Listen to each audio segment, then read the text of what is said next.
Owens. Tonight's game is being conducted according to the rules and regulations of the University Interscholastic League. Regardless of the outcome of tonight's game, all of the players have proven their willingness to work and sacrifice in order to achieve athletic excellence. We ask that by your conduct, allow these young people to feel pride in their communities and school. We also ask that you show your appreciation for the students who will be taking part indirectly in tonight's game, the cheerleaders, the bands, pep squads, drill teams, etc. These young people play an important part in their team's success. The officials for this game have been mutually agreed upon by coaches from both schools. We ask that you demonstrate the kind of respect for these officials that you would extend to any dedicated person in a position of responsibility. Thank you.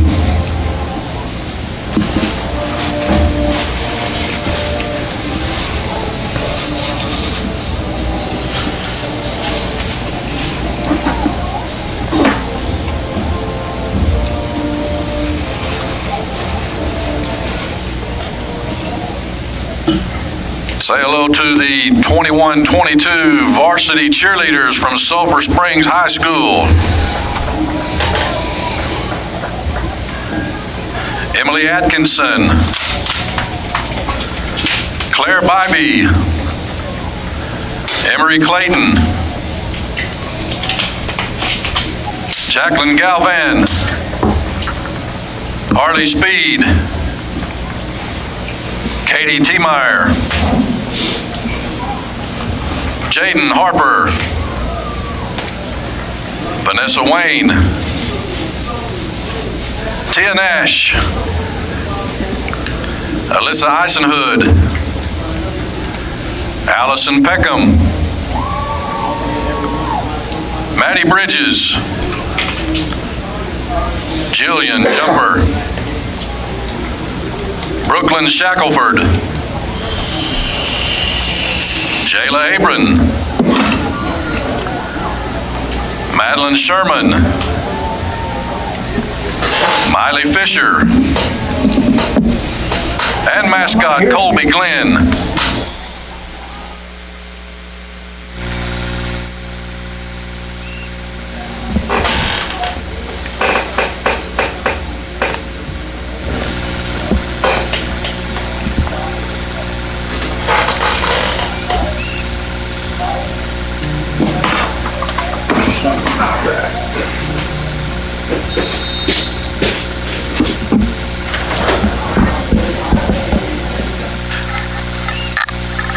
Ladies and gentlemen, your attention, please.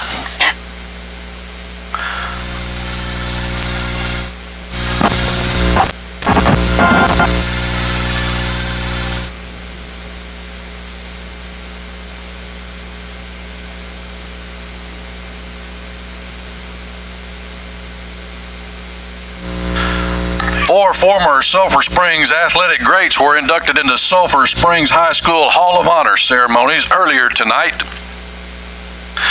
A former NFL player, a record-setting girls soccer player, a state medalist distance runner, and a defensive standout on the 2008 state championship football team were added to the Hall of Honor in a reception held tonight in the multipurpose facility.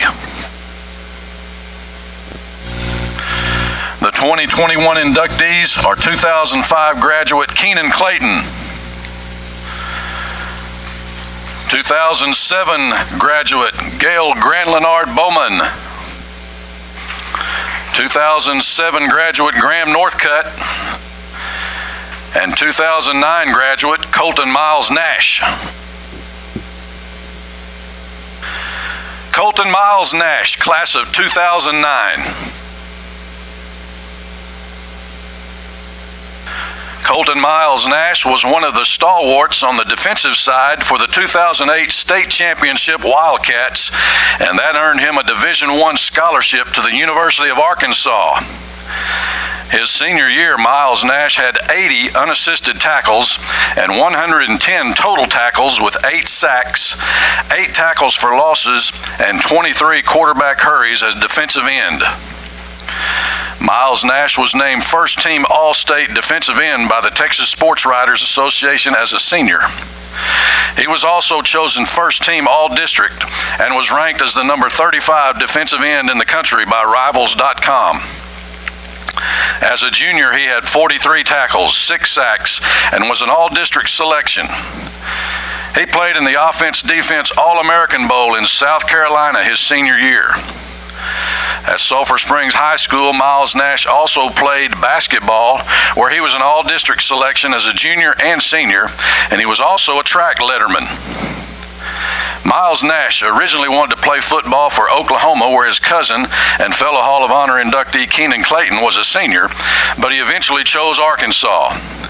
He was a 4-year letterman, a 2-year starter, and had a memorable block punt against Ohio State in the Sugar Bowl in 2011. He was also recruited by Auburn, Baylor, Colorado, Colorado State, Texas A&M, Texas Tech, and UTEP. After college, he played semi-pro football with the Nebraska Danger from 2015 to 2018. Colton currently works for the Lode Trail and coaches for the Commerce Tigers Youth Football Association. He is the son of Bianca Miles and the late Charles Nash.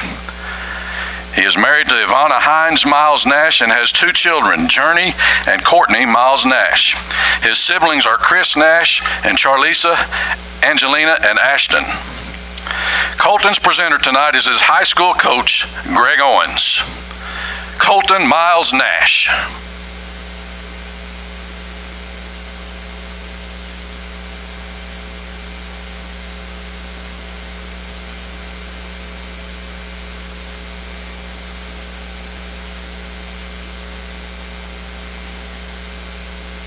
Class of 2005, Keenan Clayton.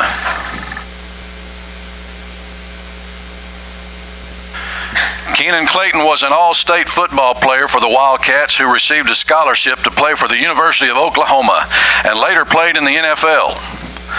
Clayton was a 3-year letterman at Sulphur Springs High School and finished his senior season ranked as the number 3 safety in the country, the number 8 player in the state, and number 74 nationally. He was named All-State his junior year as a kick returner and All-State his senior year at safety. He also was voted All-District both years, including being named District MVP his senior year.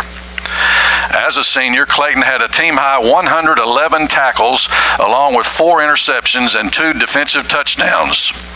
Over his 3 years as a Wildcat starter, he had 221 tackles, 7 interceptions, a school record 7 kickoff returns for touchdowns, and he also played running back. He was heavily recruited by several schools and chose Oklahoma, where he was moved from safety to linebacker after his freshman season. He forced a school record 6 fumbles as a junior at OU, and his 9 passes broken up were the second most by a linebacker in school history. He was voted All Big 12 by the coaches and Associated Press. Clayton was then drafted by the Philadelphia Eagles in the 4th round of the 2010 NFL Draft. He played 2 seasons with the Eagles and then 2 seasons with the Oakland Raiders. He followed that up with 1-year stint with Toronto of the CFL. He now lives in Sulphur Springs and is a member of the Wildcat coaching staff. Keenan is the son of Quan Clayton and the grandson of Frank and Mardell Clayton. Presenting Keenan with his plaque tonight is Brad Turner, his former high school coach. Keenan Clayton.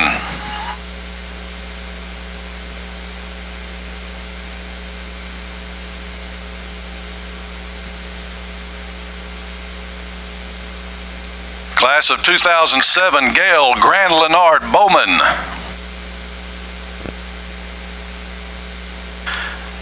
Gail Grand Leonard Bowman, who set the school record for career goals scored while playing Lady Cat soccer, will be the first girls soccer player inducted into the Hall of Honor.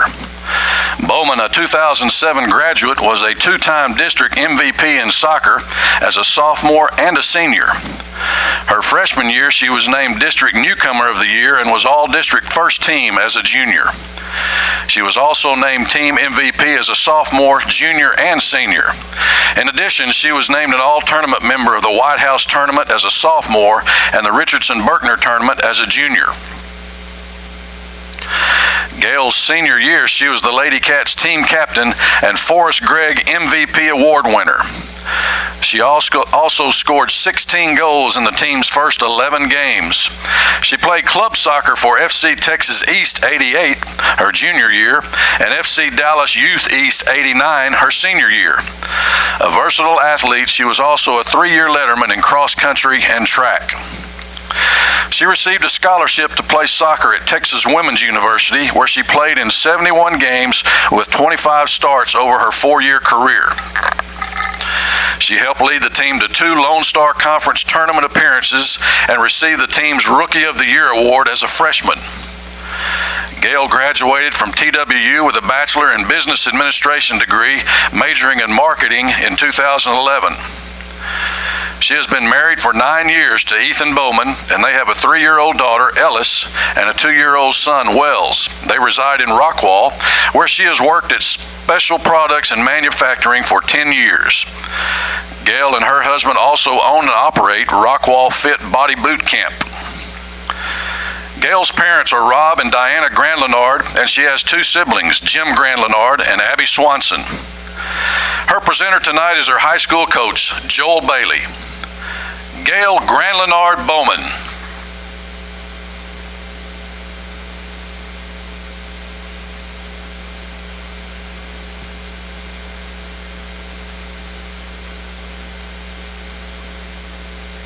...2007 graduate Graham Northcutt.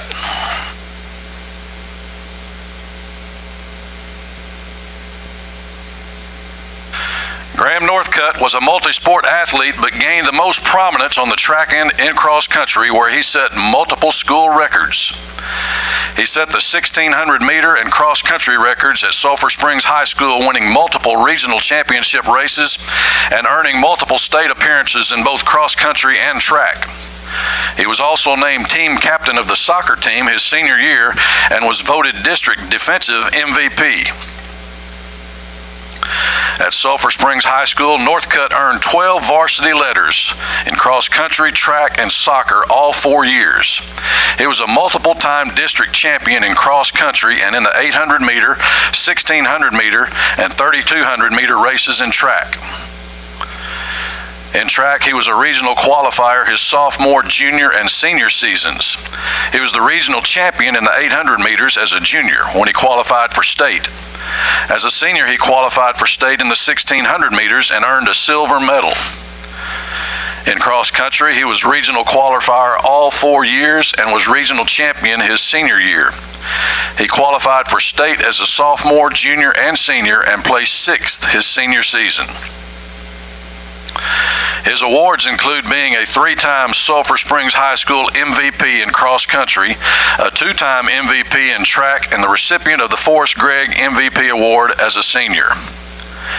In addition, Northcutt won the Foot Locker National Cross Country Race for high school juniors held in North Carolina, and as a senior placed 4th in the Congress Avenue Mile, which hosts the top 8 1600 meter runners from the 4 regions of Texas. He received a scholarship to Texas A&M University, where he competed on the cross country and track teams and was on the varsity travel team for 3 years. He was a member of the 2008 NCAA South Central Cross Country Regional Championship team and set new personal records in the 800 meter, the mile, 8,000 meter, and 10,000 meter races. Graham has also competed in 4 marathons. He graduated from Texas A&M in 2011 with a Bachelor of Science in Human Resource Development and a minor in business, and moved to Denver, Colorado, where he met his future wife, Leanne Rucker. They were married in March of 2017. They currently reside in Austin, where Graham works in human resources for the Texas Department of Motor Vehicles headquarters, and Leanne is a nurse anesthetist with the Austin Anesthesiology Group. They currently don't have children, but they do have nieces and nephews and a 110-pound German Shepherd named Kojaks. Graham is the son of Eddie and Karen Northcutt and has one sibling, Charles Northcutt. Presenting Graham with his plaque tonight is his high school coach, Andy Holt. Graham Northcutt.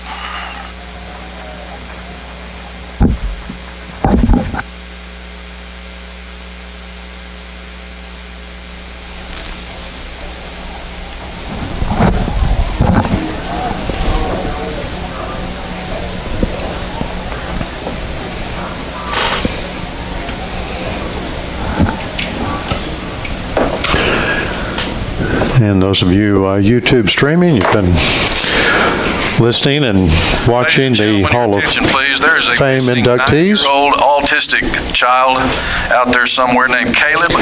And we'll be going live on KSST in just a moment, getting the game started. Khaki shorts. Contact the sheriff's office, please. Thank you.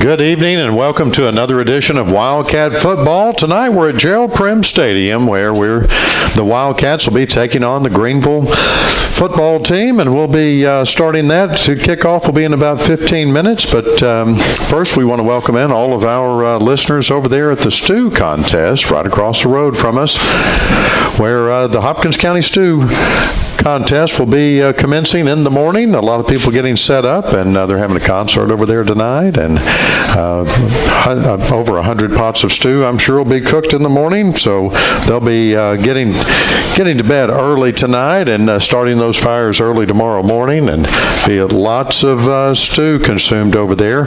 But until we get ready for that, we've got to get another football game off the books for the Sulphur Springs Wildcats, and that's against Greenville tonight, Ross, and it looks like we're going to have a good night for a football game. There's no breeze at all. It's a little warm out there, not fallish like it would be, unseasonably warm for this time of the year, but nevertheless, I think the Wildcats are ready, and we're ready for a good football game. What are we in store for tonight, Ross? So we should have a good contest between two teams still fighting to get their first win in district play. Greenville comes into tonight's match with a 1-6 overall record and 0-4 in district. The one lone win for Greenville, for the Lions, came almost 2 months ago on September 10th when they beat Carrollton Ranchview in Greenville, shutting out and blowing out that team 59-0, but they had 2 losses to open the district season. Then there was a district-wide bye on the 1st of October, and since then 2 more losses. So again, 0-4 in district, and looking to get that first district win tonight versus Sulphur Springs at Gerald Prim Stadium. But won't be easy though, because Sulphur Springs kind of in a similar boat.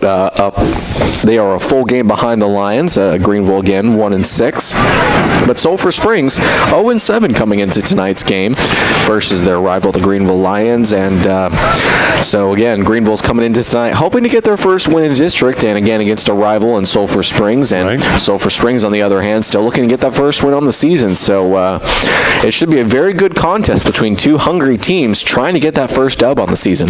Yes, and of course, a couple of heartbreaking losses for the Wildcats, especially last week. Down to the wire doesn't even begin to describe how that game went. The Wildcats were either tied or ahead the majority of the game, and it came down to a tie at the end of the regular time period, and then it went into overtime, and the Wildcats scored first, but it was only a field goal, and the Corsicana team got to their chance to score. They scored a touchdown and got the W on that particular game. Very, very disappointing for the Wildcats, but like we have been saying all along, this team has gotten better every game. We've seen individual performance get better on some of these different athletes, and in every game, and working together everything's gotten better as the team has gone along all season. Whether it's offense, defense, special teams, we've really seen some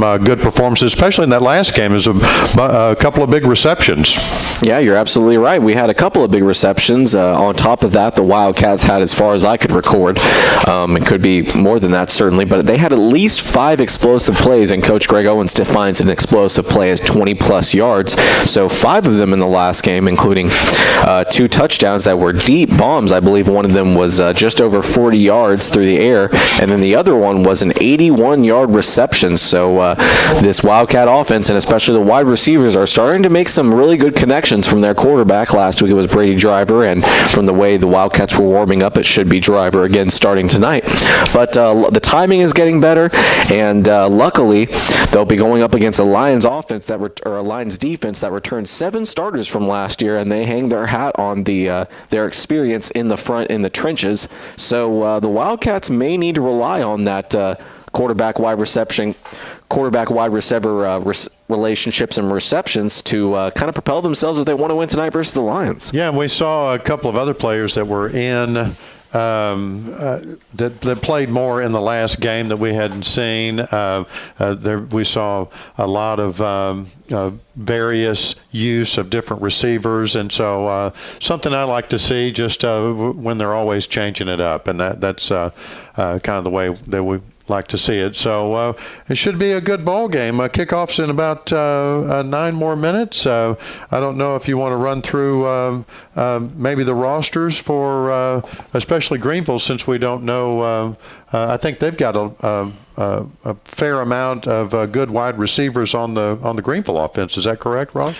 Yes, that is correct. Last week we had on the scouting report that maybe Chris Waters would be the starter, but he was 3rd on the roster last week, and Coach Owens kind of went in depth about why Waters was starting last week. They had some personal issues that they had to work to, and so a couple of players were out, but quarterback for tonight will be Micah Simpson, their second quarterback on the roster, QB2, and then running backs O.J. Johnson and Hugh Pitts, really good running backs, and really are good for that ground and pound offense that at times the Lions love to sport. But yes, as you were saying, Chad, the wide receivers, Amoria Nelson, number 9, great hands. He's fast. He didn't play last Friday. Wide receiver number 13, DeGaryon Anderson, great route runner. He's explosive. Also did not play Friday. But with that, number 4, Zydaradane Tyson. Again, number 4, he's a senior. He kind of became the go-to guy with both Nelson and Anderson out last week. So look for him to get a lot of receptions here tonight. Then tight end for the Lions is Justin Fisher. And then offensive line for the Greenville Lions are left tackle Andrew Molina, left guard Luis Venegas, center Emiliano Portillo, right guard James Robles, and right tackle Travis Bowers. And the Greenville Lions are led by a head coach and athletic director, Darren Duke. So an exciting game ahead of us tonight as the Wildcats enter the field, and of course the Blue Blazes and the Sulphur Springs High School cheerleaders lined up. So big crowd here for a pre-stew football game. We've got several hundred people on the Wildcat side of the field, and then about 100 or so Greenville Lion fans on the visitor side. Their band's already taken the stands over there as well. As the Greenville team, the Greenville Lions, are lining up under their big blow-up. Well, that's the state of Texas they're going to run out of there. That's pretty cool. And so they've got their big blow-up tunnel, and they're about to come out on the field. So could be exciting. Here they come, absolutely. And so could be an exciting game. Could be a closely matched game, I think. Yeah, you're absolutely right, Chad. And coming into this game, according to Dave Campbell's Texas High School Football, Sulphur Springs is actually favored to win this game by 2. The first time all season long the Wildcats have been favored to win a game. So I know Coach Owens doesn't want to let all of that, what a lot of coaches would call white noise, a lot of that media attention get to them, because a lot of times it can be used as bulletin board material, or it can get in these young kids' head. But either way, great for the Wildcats to finally be favored in a game. And just like you were saying, it should be a close one, as we were talking about prior to the game start and prior to the broadcast start, was that this Lions team just narrowly lost to Corsicana in Greenville on October 8th by 6 points, 20-14. And the Wildcats, as Chad mentioned previously to start the broadcast, The Wildcats only lost by 3 in overtime, or perhaps by 4 if you want to count that extra point Right, kick. yeah. I still didn't understand that. I think we've talked about a challenge with officiating all this season, and I think that was a mistake that the officials used in overtime. They had scored that touchdown. They had won the game. They didn't have to come back out and kick that extra point. But how did the score finally be recorded there as far as Dave Campbell and the other? I guess I could check my Dave Campbell app, but I don't know how it was recorded. I believe on Max Preps it was finalized as what we were talking about, 41-38, which is what the score should have been. Right. But, or at least that's how probably the score tracker for that game recorded it, and that's how it should have been. But yeah, so it's just a strange anomaly. Here comes the. We know that no matter the outcome, we play for the glory of you. And I pray for safe travels tonight. In Jesus' name I pray. Amen. Okay, the prayer, and then we'll have the national anthem coming up here. Just about 5 minutes until kickoff.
Another fantastic rendition of the national anthem by the Wildcat Band. And real quick second, we want to remind anyone listening over in the Stew Cook-Off area that we'll be making announcements all morning long on KSST. That's why the Stew sites received a radio from the Chamber of Commerce and KSST so they could listen to those announcements about the Stew. So remember to listen in for those. And Ross, they are coming out for the coin toss. I've got as team captains for the Wildcats 16, 18, 25, and 92.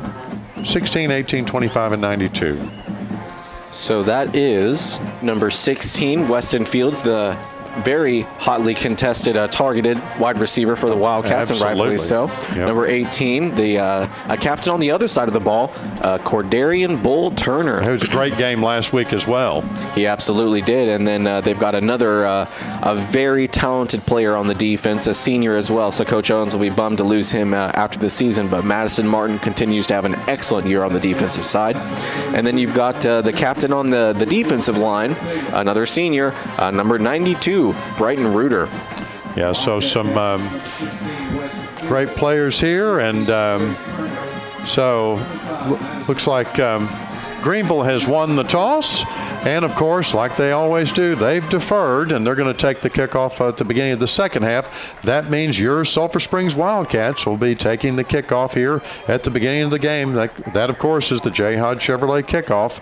And the Wildcats are going to be on the north end of the field for this first quarter. They'll be moving left to right here for us. And we'll get this game kicked off literally here in just a few moments. We're going to hang with them here. They're already getting lined up, getting some last-minute instructions there from the coach, getting all fired up, and they're going to be taking the field here just any moment. No injuries to report this week that we know. I don't see anybody on the sidelines there, Ross. Of course, Coach Owens likes to kind of not tell about injuries until late in the week because we don't want to tip their hand to the opposing team.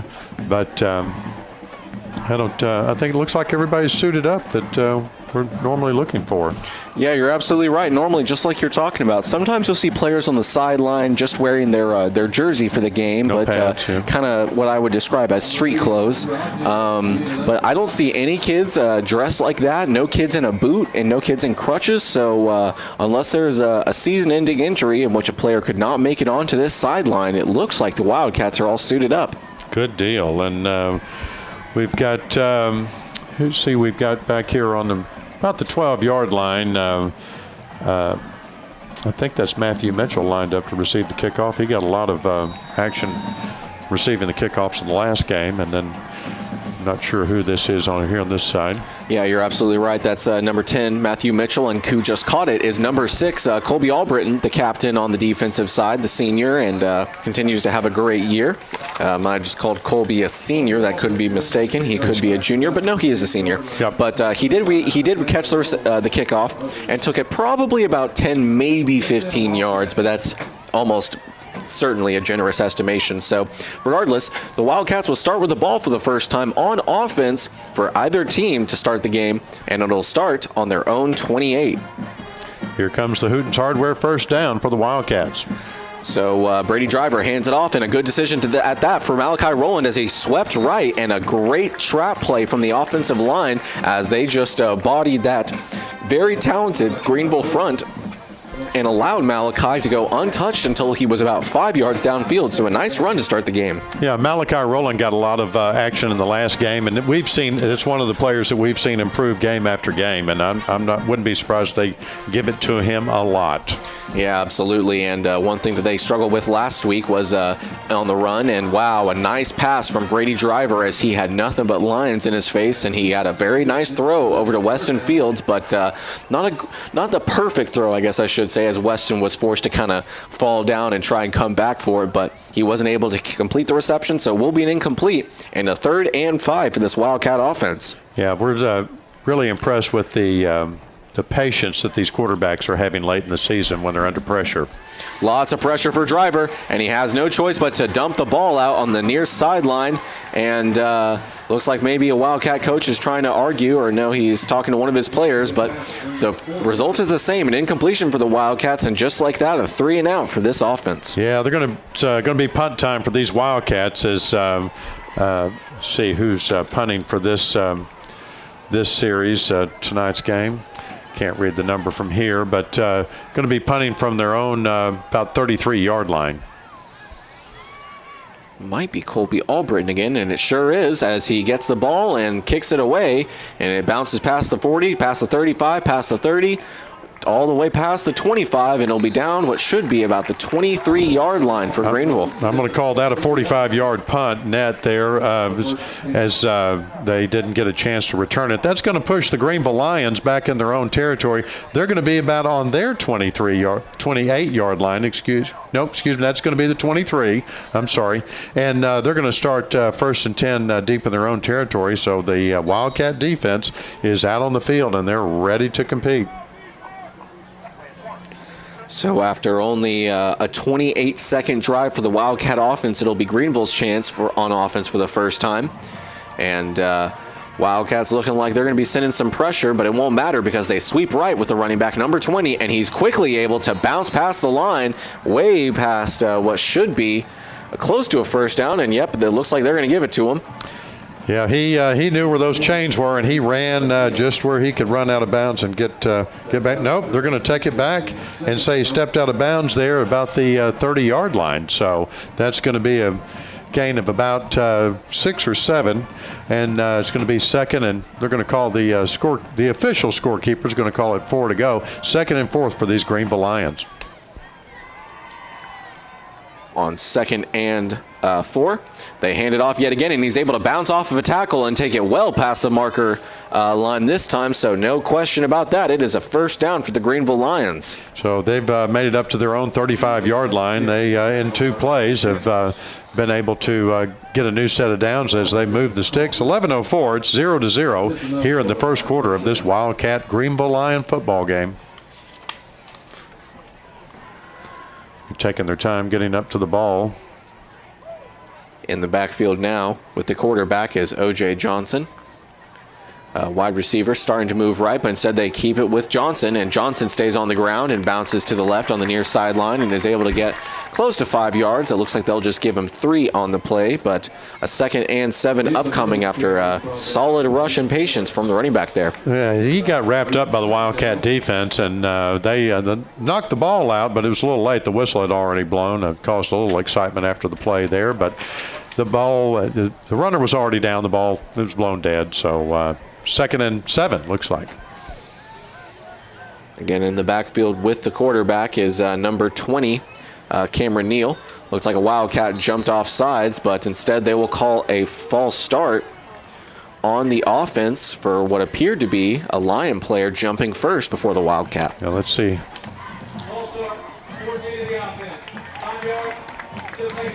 So that's going to take it back, give up all the yardage that they had gotten on that first play, and that's going to make it probably 2nd and 12, I guess.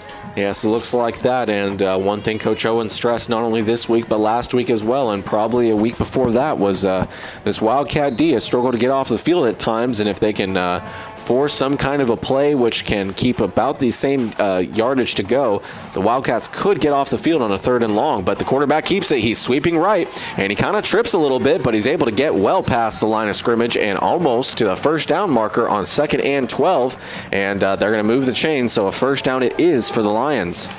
Yes, the line judge over there called it 1st down as he went up to the ball. They've already moved the sticks, and they've got a new set of downs. They're going to be on their own 45-yard line. They're knocking on Wildcat territory right here at midfield. 9:31 left in this first quarter, 0-0. Wildcats 3 and out on their first possession. Here comes the Greenville Lions. At their own 45. Wouldn't be surprised if they pass, but instead they keep it on the ground, and I believe that was Cameron Neal again on the carry, but this time the Wildcats can get a stop and a tackle for a loss. Yeah, the Wildcat defense, they were ready for that. They weren't messing around. I was looking for a pass too, like you were, Ross, but the Wildcats were looking for that run, wrapped him up and dropped him for a 1-yard loss. Yeah, one thing Coach Owens was talking about is that he would have certainly liked to have seen the quarterback 3 on the roster, number 18, the quarterback who played last week, Chris Waters, because he's more of a pocket passer. But this quarterback, as we've already seen here early, is quite the runner. But on a jet sweep left, the Wildcats blow it up. They were all over that play, as it won't be recorded for a tackle for a loss, but just pretty close as he's able to get just about inches on the play. Yes, 2 Wildcats in on that tackle, and that was Colby Albritton and then number 7 as well, Ross. Yeah, it was a great play on that one, number 7. I believe that's, yes, Riley Hammonds. And great play and basically keeping it right about where it is. A 3rd and 11 for this Lions offense. Let's see if the Wildcats D can get off the field. Quarterback is sweeping right. He's probably going to, wow, and a dynamite pass there as he was able to connect with his wide receiver. That's number 4 on the play. So Darren Tyson, and as Coach Owens talked about and as I talked about earlier, I mean, that's a dynamite wide receiver, and certainly we can see why he became the go-to guy. Yeah, he knew exactly where those sticks were, and he got right past it and caught that pass and laid down, and that gives them a new set of downs. They're in Wildcat territory now on the Wildcat 44-yard line. With a new set of downs, passing it again on the pass out right to the flat, and I believe that was number 9 on the play, wide receiver Amoria Nelson, who, who took a nice throw there from his quarterback and swept right on the flat route and was able to get close to 5 yards. It'll be recorded as 3, so a 2nd and 7 upcoming for the Lion offense. And Wildcat Riley Hammond just came flying across the field there to make that tackle and really kept that play down to a minimum number of yards. So the quarterback will keep it himself, and he's able to run past 3 Wildcat defenders and sweeping right to the far sideline, and he's able to get just about to the 1st down marker. The referee on the near side has spotted it as a 1st down, and looks like the chains are moving as well. So a new set of downs for the Greenville Lions. Yeah, that's he had 3 big Wildcats in hot pursuit of him there, but very fast. Their quarterback he looks like a running back there when he takes the ball, doesn't he? He sure does. So, Wildcats, the Lions are now on the Wildcat 35-yard line.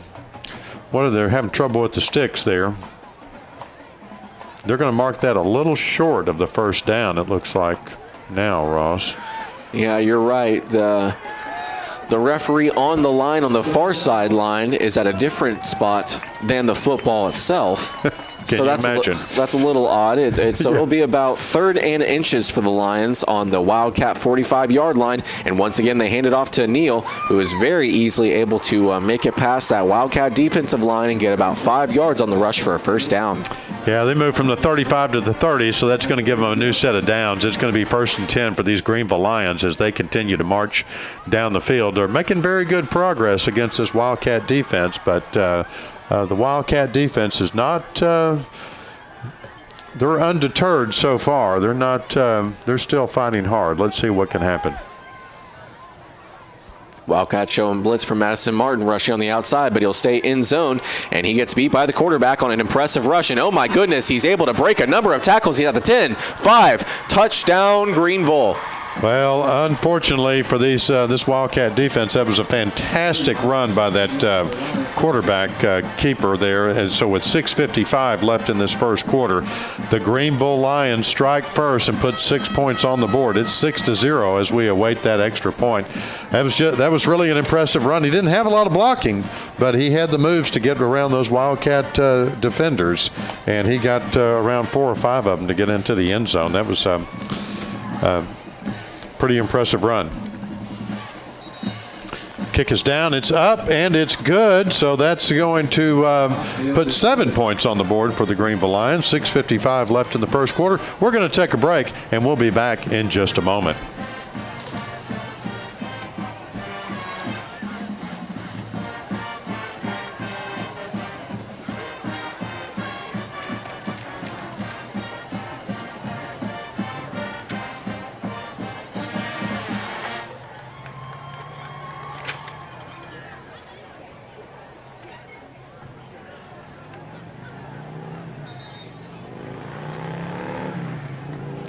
And we're back at Gerald Prim Stadium, where the Wildcats, in their first possession, went 3 and out. And the Greenville Lions took it, kind of marched down the field against the Wildcat defense, put 7 points on the board. So Ross, with 6:55 left in this first quarter, a lot of time off the clock already, actually, for what we've seen.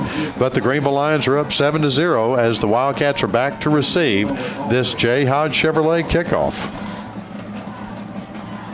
Kick is on the way, and far back there inside the 10, Colby Albritton fumbles the kickoff. He picks it up and starts to take it, but he will be swarmed up by some Lions inside the Wildcat 15-yard line, so the ball will be downed at what should be about the 13-yard line. Yeah, it looks like it. Colby Albritton kept his wits about him and picked up that ball, but just after kind of fumbling on the first reception there, he was not able to make any headway. He was already wrapped up by Greenville defenders there. And so this is going to be deep in their own territory. The Wildcats starting 1st and 10 on their own 13-yard line.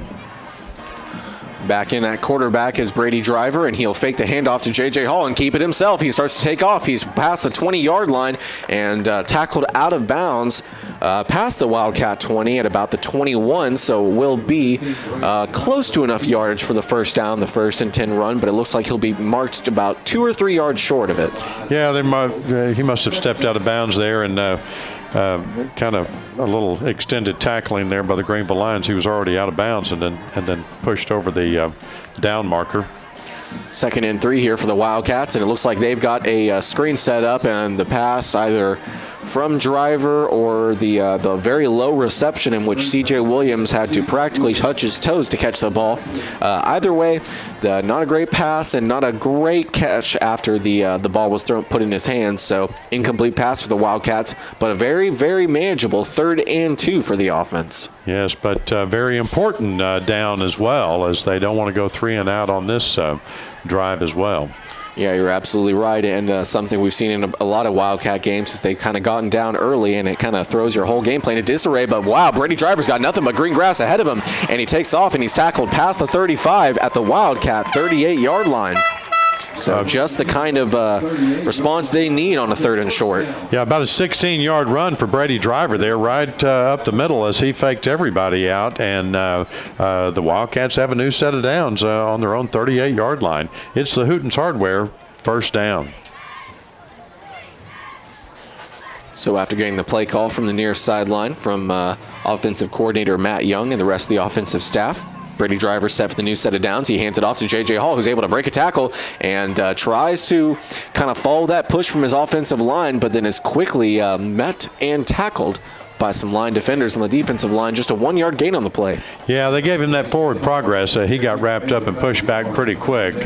He spun around, tried to make something of it, but the Greenville defensive line here has some pretty big players on that side, and they're kind of hard to get around. Yeah, they sure are, but with the 2nd and 9 upcoming here, not a great number of plays that you design for this offense, but he's got Weston Fields deep, and he beat his man, 15, 10. He's able to stay in bounds, 5, touchdown Wildcats, but no, the referee will say he did in fact go out of bounds, and I thought so too. The second he kind of pivoted left to stay in bounds and try and toe the sideline, but he'll be down to inside the 10 at the Lion 7-yard line.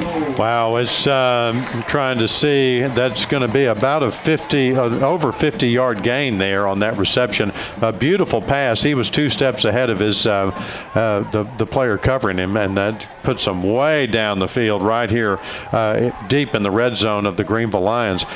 So the Wildcats are first and goal on the 7-yard line. What a great pass and a great catch. Of course, and so with a 1st and goal situation at the Lion 7, Driver will try and keep it, but then he is quickly met by 3 different Lion defenders on the play.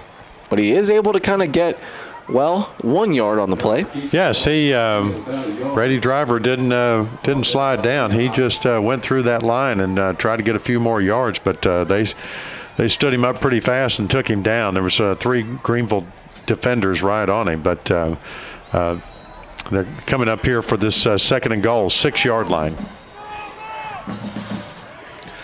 2nd and goal from the 6.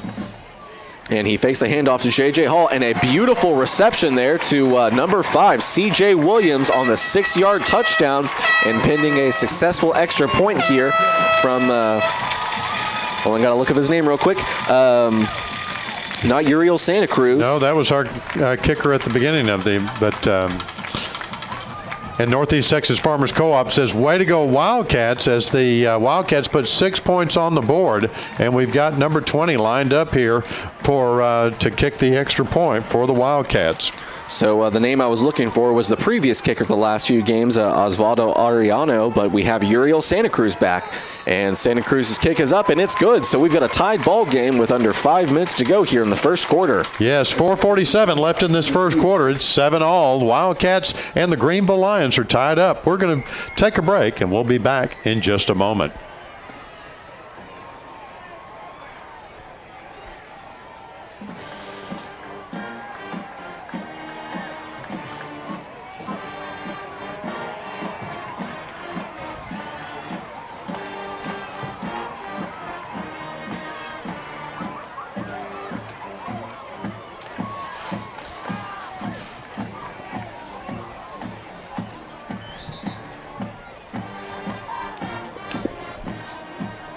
And welcome back to Gerald Prim Stadium, where the Wildcats have tied it up 7-all against the Greenville Lions with 4:47 left in this first quarter on this Hopkins County Stew weekend. The Wildcats, they're looking great, Ross. That was a fantastic throw and reception between what's become a very favorite pair. That's Weston Fields and Brady Driver. It was a beautiful pass and a beautiful route run by Weston Fields as he beat his defender by a couple of steps and was able to get down. If he hadn't stepped out of bounds, he would have been a TD, but they put it in the end zone anyway. Yeah, it was a very impressive play, and then a great follow-up 2 plays later on the 6-yard touchdown reception by C.J. Williams, and an onside kick here for the Wildcats, and they recover it. Wow, fantastic, and that's recovered by number 12. For the Wildcats. It went 10 yards, and there was a great block by the Wildcat special teams against the Greenville Lions. And there's some discussion here on the sideline. I think they're going to argue that it didn't travel 10 yards. That's certainly the way it's looking because the Wildcats coaching staff are kind of beside themselves right now. Yeah, there's some flags on the field. That's not the way I saw it. We're going to have to look at Doug Hastings' replay there because that was certainly went 10 yards in my opinion. It was past the 50. Yeah, it sure was, but perhaps they might be able to call the kicker offsides on the play because he did kind of take that first step before coming back and kicking the ball with his other foot. But other than that ball, the ball is kicked from the 40. Yep. So that traveled 10 yards, at least so I thought. Yeah, that got to be the 50. A great block about the 52-yard line by a Wildcat special teams player against the Greenville Lions, and that's what opened it up, set it up. Now they're coming over. Illegal block, 10-yard penalty, first down Greenville. Okay, I'm not sure that was that great block. I guess they're saying was an illegal block. I'm not sure what, but they're giving the ball to Greenville after a 10-yard penalty that's tacked on. So that's going to push that to the Wildcat 41-yard line. They're going to be on the Wildcat side of the field. And, I've had a challenge with this officiating all season long, and I'm going to have to review that one as well. Here comes 1st and 10 for Greenville. And number 3 keeps it himself, and he's got a lot of green grass ahead of him as he's able to get well past the first down and about 12 yards on the quarterback keeper. Yeah, so unfortunate set of circumstances there for the Wildcat special teams. I didn't see anything wrong with that J. Hodge Chevrolet kickoff, that onside kick that we love, and looked like it was well executed, but the officials saw it another way, and now it's 1st and 10 for these Greenville Lions, deep in Wildcat territory. And he hands it off to Neal this time, and Neal is able to run past his blockers and is able to break a few more. 10-5, touchdown Lions. So very quickly, a 29-yard rush and for a touchdown, and 2 plays after the controversial onside kick, I'll say. The Greenville Lions put it in the end zone, put 6 more points on the boards. It's 13-7, the Greenville Lions over the Wildcats, pending this extra point attempt. 4:05 left in this first quarter. Extra kick is up.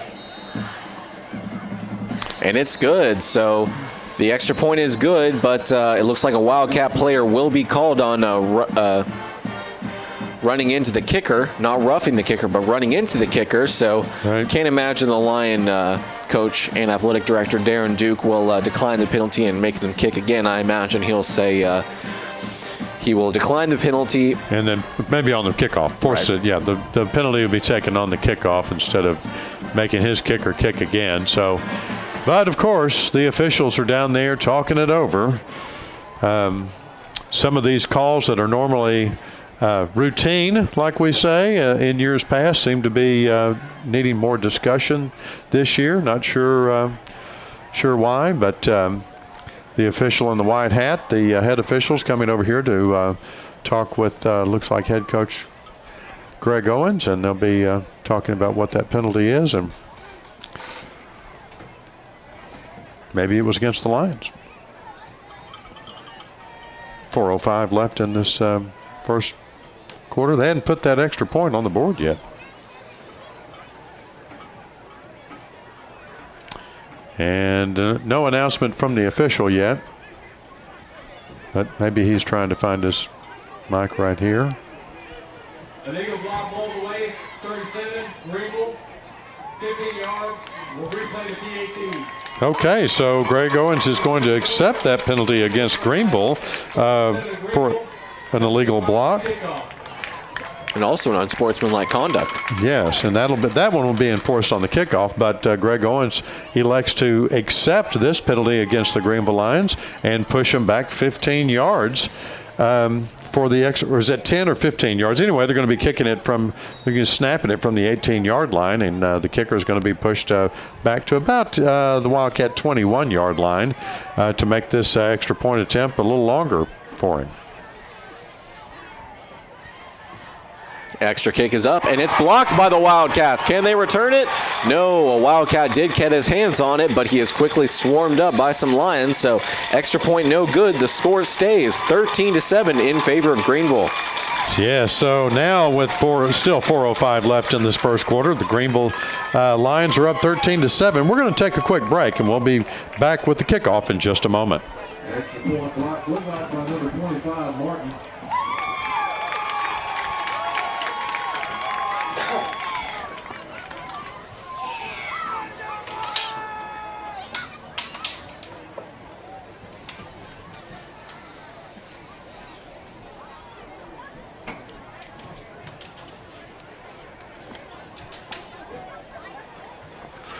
Welcome back to Gerald Prim Stadium here in Sulphur Springs, as we've got a very good one here, just over 4 minutes to go in the first, and the Greenville Lions were able to go on a two-play drive that spanned just 42 seconds and take the lead at 13-7. But a couple of penalties against the Lions on the extra point kick that was originally good pushed them back, and the Wildcats were able to block the extra point, so that's why we've got a 13-7 score in favor of Greenville. Yes, and I think that was Martin on the block for the special teams, number 25 for the Wildcats. So way to go for the Wildcat special teams. And then that unsportsmanlike conduct penalty is going to push the Greenville Lions back all the way to their own 25-yard line for this kickoff. This J. Hodge Chevrolet kickoff, the Wildcats are back to receive. And it looks like number 6, Colby Albritton, will be back there to get it, and he has no problems catching it this time. He's back at the 20. He gets past the 25 and past the 30 before he's taken down by two Lion special teams players.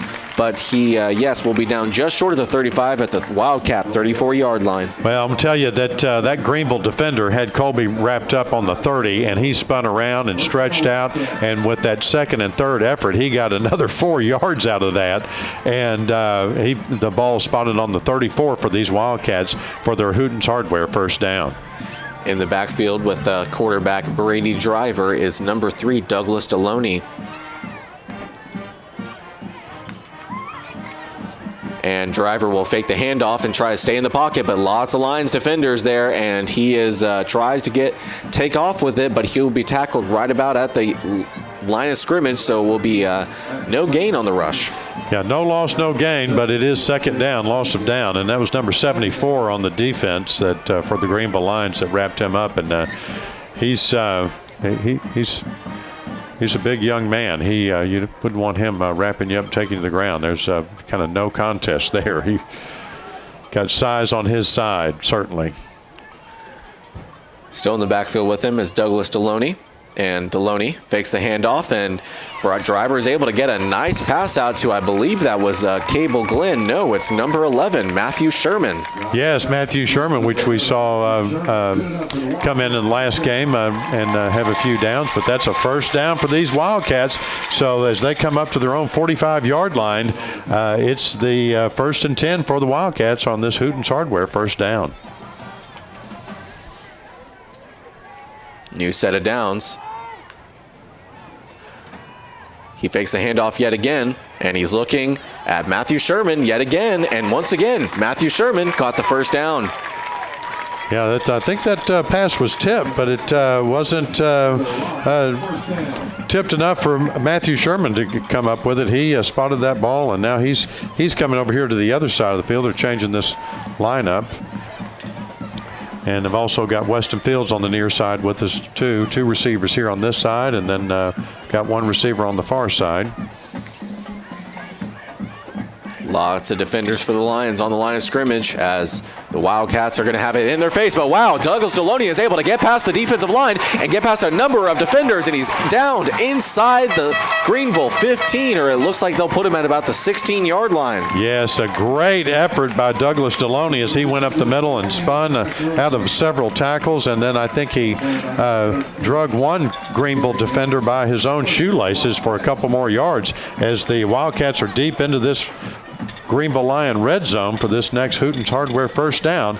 It's they're on the Greenville 16-yard line. So inside the red zone, he hands it off to Douglas Deloney again, trying going back to that ground and pound game.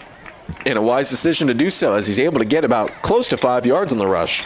Yeah, great run. Douglas Deloney's really playing his heart out down there on these few plays. He's just keep giving that second and third effort to get a little further down the field. So they'll give him just 3 yards on the rush, but still in the backfield with quarterback Brady Driver is Douglas Deloney. And this time they fix a handoff. Driver keeps it himself. He's past the 10. He's inside the 5. He's gone in the end zone for a Wildcat touchdown. A great job by Brady Driver on the quarterback keeper, as Northeast Texas Farmers Co-op says, way to go Wildcats for putting it in the end zone. It's tied up right now, 13-all with 1:20 in this first quarter. But oh wait, we have the chance to kick a field goal and go ahead because of that blocked PAT on the last drive by the Greenville Lions. So this could this could be the difference in the whole game. It certainly could be the difference right now. Extra kick is up, and it's good. So the Wildcats football team have taken the lead for the first time tonight at 14-13. 1:20 left in this first quarter. We're gonna take a short break, and we'll be back in just a moment with the J. Hodge Chevrolet kickoff.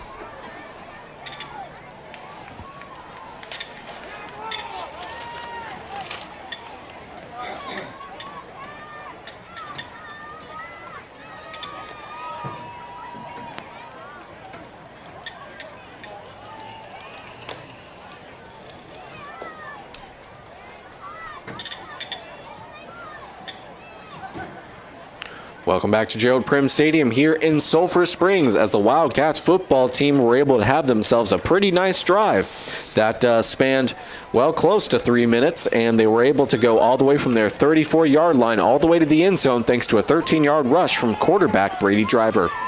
Yes, a great drive there for the Wildcats, and the difference in this game comes down to a special teams player, and that's number 25, Martin, who blocked that extra point attempt by the Greenville Lions. And so that really has made the difference in this game so far. Are we looking for an onside kick yet again?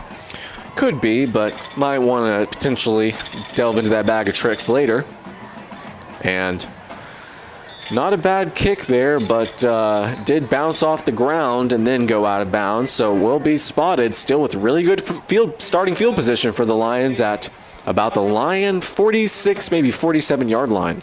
Yes, it's interesting. We watch these line judges on the near side and the far side, and they're both trying to step up and match each other. But anyway, they, of course, spotted now into Wildcat territory on the Wildcat 49-yard line. Almost call that the 51, Ross, the 51-yard line. So the Wildcat 49-yard line for this Greenville Lion offense, 1st and 10. So first play from scrimmage, they once again hand it off to Neal, and this time he's not able to rush as nearly as successful as he has in previous rushes, as he only gets about, 2 yards on the rush. I think every player on the Wildcat defense was knowing exactly which way that play was going. So, but strong running back, got a couple of yards, and see what this Wildcat defense can do with this Greenville offense. 53 seconds left in this first quarter. So once again, they hand it off to Neal, and Neal is able to break a tackle in the backfield and one more at the line of scrimmage and power his way past the first down marker. He only needed about 8 yards, but he got 9 on the play, so a new set of downs coming up for the Lions. Yeah, now they're going to be on the Wildcat 38-yard line. They pushed, there is a flag on the play, so we're going to see what that little bit of laundry reveals here. And the line's starting to move backwards, so they believe it'll be against them. We'll see what the call on the field is. And the official with the ball is headed that way and has his foot ready to step it off. Number 99, Nick Cantillo, knows which way it's going. Well, it's a 15-yard penalty, so that's going to negate that first down that they achieved and push them all the way back to the... It looks like he's not really set yet. Nope, there he's going to put the ball down the 47-yard line back on the Greenville side of the field. So after the PA announcer comes in and clarifies for all those here at Gerald Prim Stadium, we've got a second and what looks like close to 15. It'll be about 2nd and 13 for this line offense. And again, a great opportunity for the Wildcat D to get off the field. Motion right by the wide receiver. Number 4 tries to keep it himself. That's Tyson, and he runs right into the line of scrimmage, into the gut of the Wildcat defense, and he pays for it as he is able to get about 4 yards on the rush, but that's all. So a 3rd and 9, a long field yardage situation for this Lion defense, or Lion offense. Just 20 seconds to go, though, here in the first quarter. And actually, they changed that last play. They had changed that back to 1st down for some reason, moved the sticks back, and so, again, strange officiating here that didn't quite explain that, but it's going to be 2nd and 8. Wow, that quarterback's looking deep, and he's got a man. And wow, amazing coverage there by that defender there. Yes, the Wildcat, that was a good 40-yard bomb down there, and great coverage. The ball kind of hung in the air for a little too long, and the Wildcat defender could get around there. That could be Colby Albritton. I'm waiting for him to turn around. No, that's number 4. Oh, that's Colt Silman. Colt Silman, great defensive play by Colt Silman as he broke that up. That's going to be the end of the first quarter. The Wildcats are up over the Greenville Lions, 14-13. We're going to take a break and hear from a couple of our sponsors, and we'll be back in just a moment.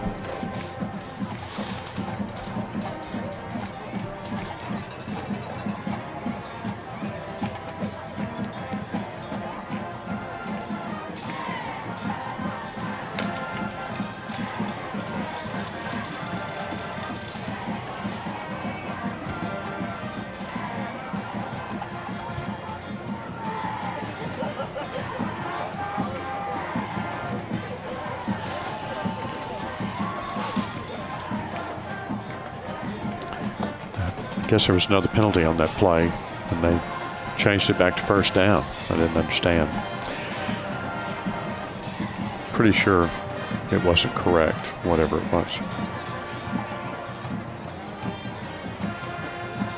And we're back at Gerald Prim Stadium for the start of the second quarter. The Wildcats are up 14-13. It's 3rd and 8 for these Greenville Lions, and they're up to the line at their own 49-yard line. Quarterback's looking pass all the way, and he's taken off with it, and he's able to get past the defender and is quickly bulldozed by a number of Wildcat defenders, but not before he's able to make it to the Sulphur Springs side of the field at what should be the Wildcat 40-yard line. Yes, and that's going to give them a new set of downs. That quarterback is certainly hard to protect against on the run. He just seems to take that and run like a running back. New set of downs here for Greenville. 1st and 10 from the Sulphur Springs 44-yard line. And the quarterback will keep it himself, and we see why. Plenty of times here as he starts to take it off right and is able to get all the way to the Sulphur Springs side of the field before being taken down by some Wildcat defenders. But we do have another flag on the play. We'll see what the call is here coming up. That was Cordarian Turner, very instrumental on the tackle and getting him out of bounds. But that penalty is going to be against the Greenville Lions, and so that's going to back them up. So far it's 10 yards. Looks like it was a holding call against the Greenville Lions. That's going to back them up, put them almost back to midfield. They're going to be on the Wildcat side of the 50. They're going to be on the 49-yard line. It's going to be still 1st down, but about 20 to go.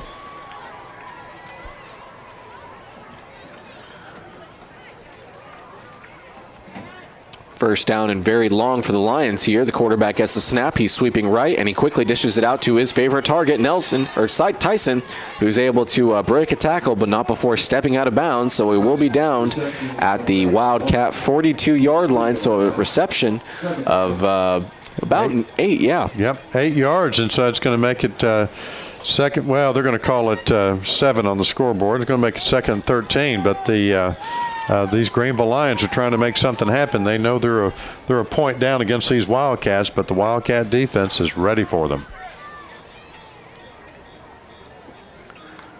2nd and 13 here, and the quarterback keeps it. He gets past another Wildcat defender before being taken down by some Wildcat linebackers on the play, and he's able to get more than 5 yards on the play, so it will be about a 3rd and 6 coming up here for the Lion offense. 3rd down. Very important 3rd down here for both sides, certainly for the Wildcats. If they can make a stop here, it's too far to kick a field goal, I would think, for their kicker, but we'll see. And the quarterback's looking pass all the way. He's looking for a man on the near sideline, and he almost had a wide receiver, number 13, in the end zone. That was DeGarian Anderson on the play. But yeah, Colt Silman on the coverage there did a great job. Their receiver pushed off Colt right before the ball got there. The officials didn't see that, but Colt Silman came back and wrapped him up, and incomplete. So it's crunch time for the Greenville Lions as they discuss their 4th down options, as it's 4th and about 7 yards, but they're on the Wildcat 36-yard line, and they're going to call timeout, take a little more time to talk about it. We're going to take a quick break with them, and we'll be back in just a moment.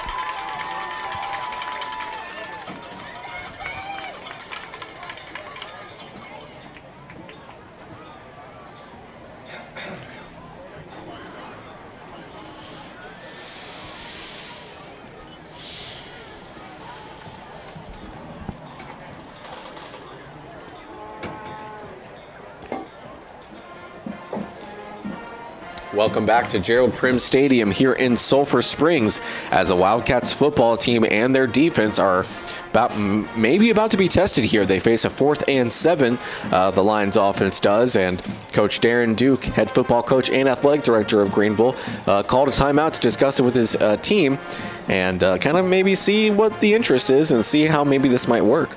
Yeah, then we'll go back to that last play. It was just a bomb of a pass about 35 yards down the field, going right into the end zone. But Colt Silman, with a candidate for defensive play of this game, as he broke up that pass just in the nick of time, because that would have been 6 points for the Greenville Lions. But now they're coming out. Looks like they're going for it, Ross. Yeah, you're absolutely right. They've got number 3 quarterback Micah Simpson, and in the backfield with him, Marcus Neal. 4th and 7 here. Quarterback is looking pass all the way. He had a player open there for some good time, but he instead decides to keep it and tries to sweep right, and he is running back and forth all over the football field, and the Wildcats are able to take him down on the Sulphur Springs side of the field at the Wildcat 46-yard line. Awesome Defensive stop by the Wildcats, as he lost a ton of yardage scrambling around back and forth. He was moving more north, but unfortunately that's the wrong way for the Greenville Lions, as they're moving left to right on our field tonight. And that pushes with the turnover on downs, that pushes it all the way back into Greenville Lion territory for these Wildcats. They're going to be starting on the Greenville 46-yard line. So great stop by this Wildcat defense as they come up for this 1st and 10. So lots of men on the line of scrimmage for Greenville.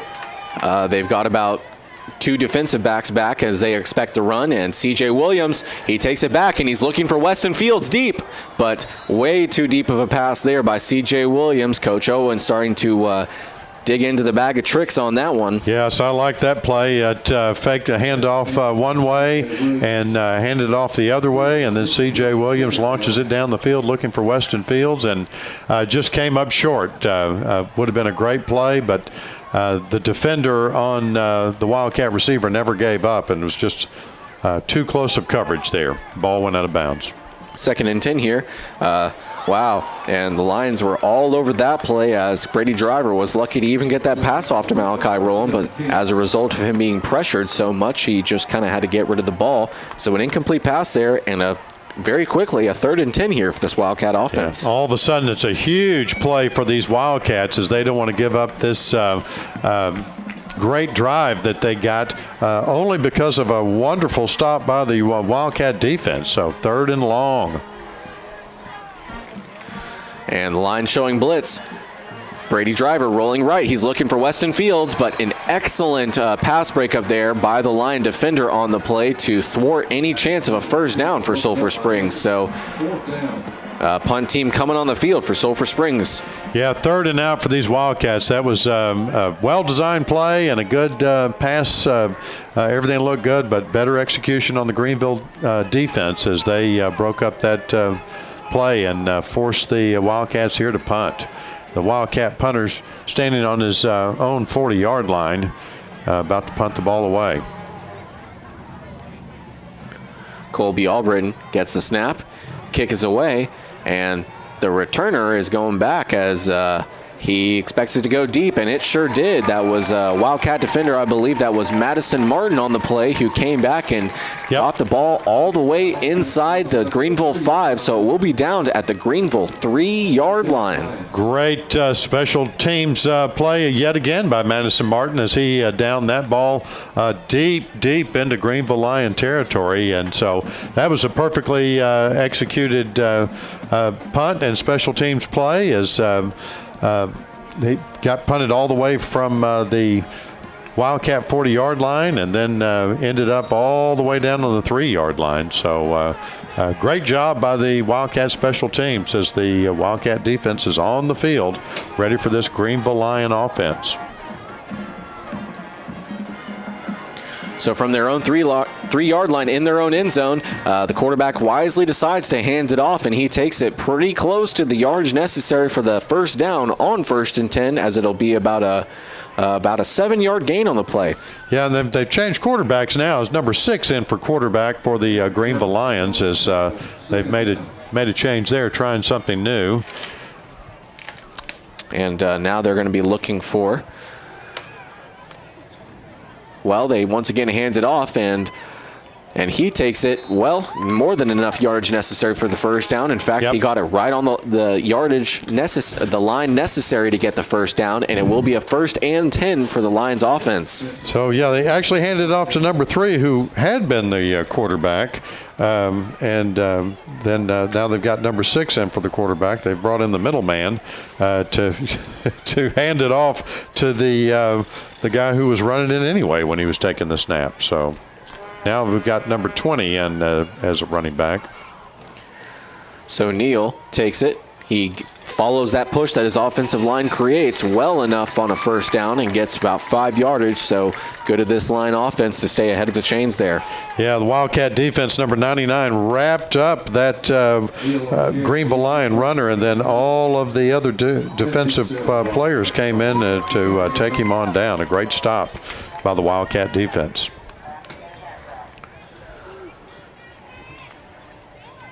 So with the 2nd and 6 here, once again they hand it off as they're keeping it on the ground on this drive. I believe that's the 4th play of this drive, and all 4 have been on the ground. Yep. To get a couple of yards out of that, it's going to make it 3rd and about 2 yards for these Greenville Lions. It's crunch time for this Wildcat defense as they can put a stop to this nonsense of Greenville having the ball on this drive right now.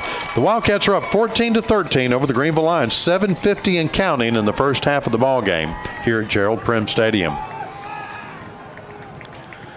3rd and 3 here.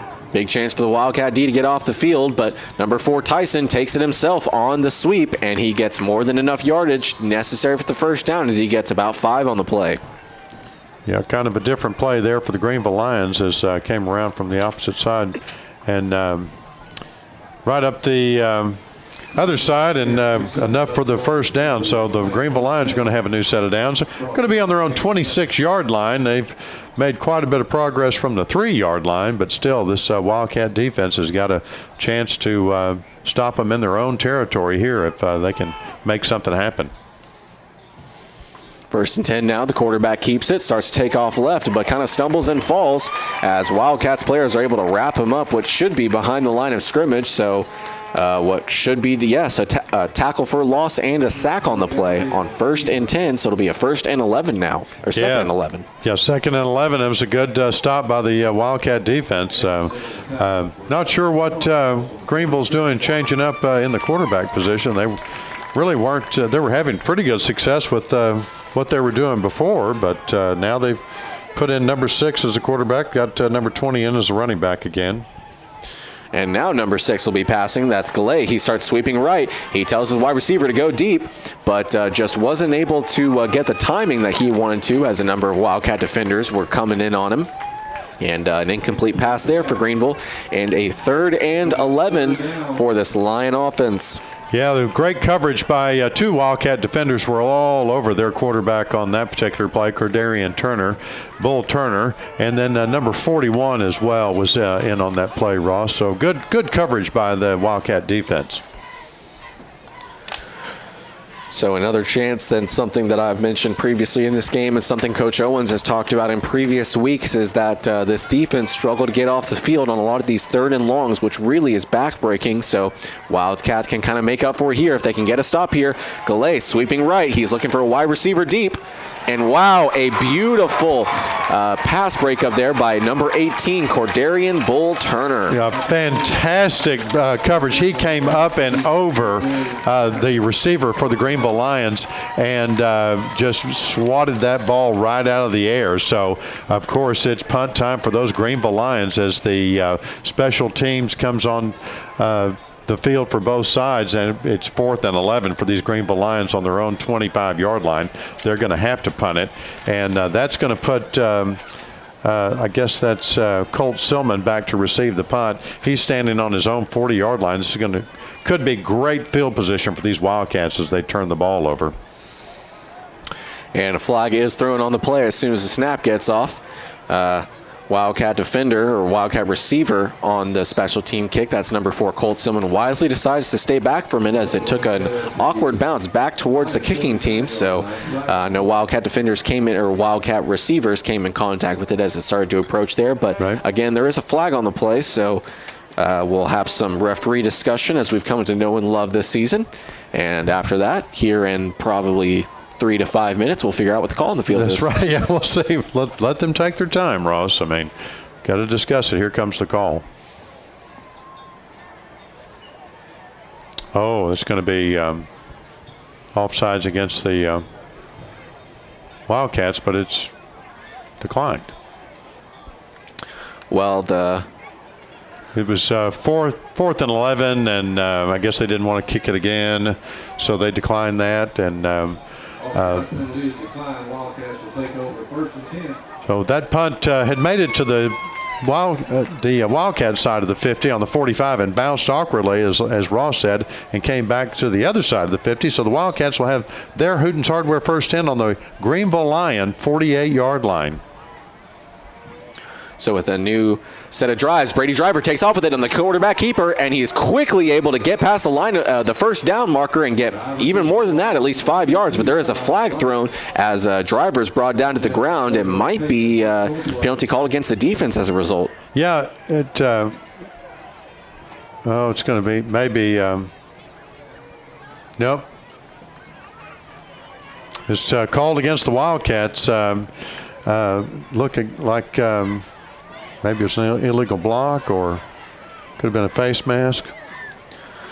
Yeah, I can't exactly say for certain, but that is another thing Coach Owens talked about during our weekly discussion on Wednesday, is that a lot of these kind of stupid mistakes, mental mistakes, such as holding calls, the real drive killers, because it stymies all momentum. And just like that, I mean, Brady Driver got over 15 yards on that quarterback keeper, and instead pushed all the way back. So close to a net negative 10-yard play on the holding call, so really hurts a team. But Malachi Rowland gets it on the handoff, and he is tackled behind the line of scrimmage. So what was a first down run for Brady Driver became a 1st and 7, and now the run for Malachi Rowland, a tackle for a loss. And well, we're back to a 2nd and about 10 here. Yep, back where we started there. It must have been a holding call on that penalty from the spot of the foul. I guess they marked it 10 yards, and so that's why it became a 1st and 7 instead of a new set of downs and about a 15-yard gain is what the great run by Driver.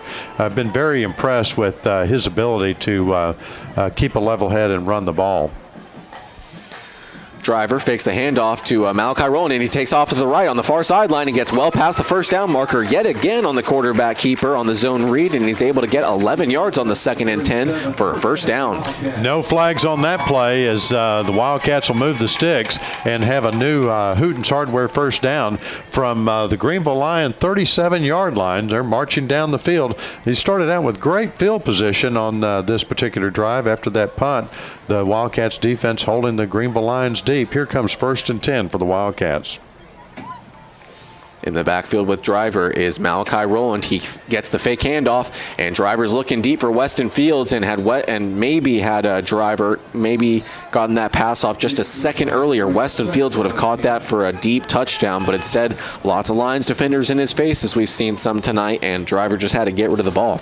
Yeah, Weston Fields had his defender beaten by a couple of steps on that play, running a great route, something we've seen them connect many times before. We've got another unsportsmanlike conduct penalty, though, against these Greenville Lions, and so this is – no, sorry.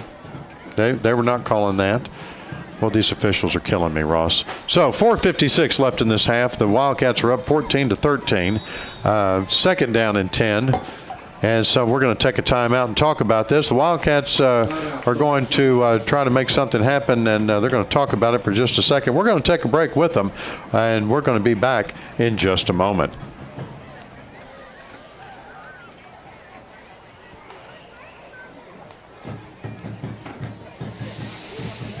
I guess he was just stopping the clock. But he looked like he motioned for unsportsmanlike. I don't even know. Yeah.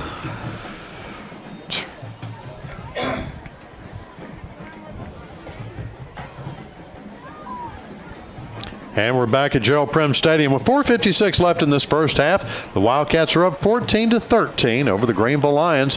Of course, that came from a block kick. The difference in the score came from a block kick by special teams of the Wildcats, and so that's the difference of the game right now. The Wildcats have the balls.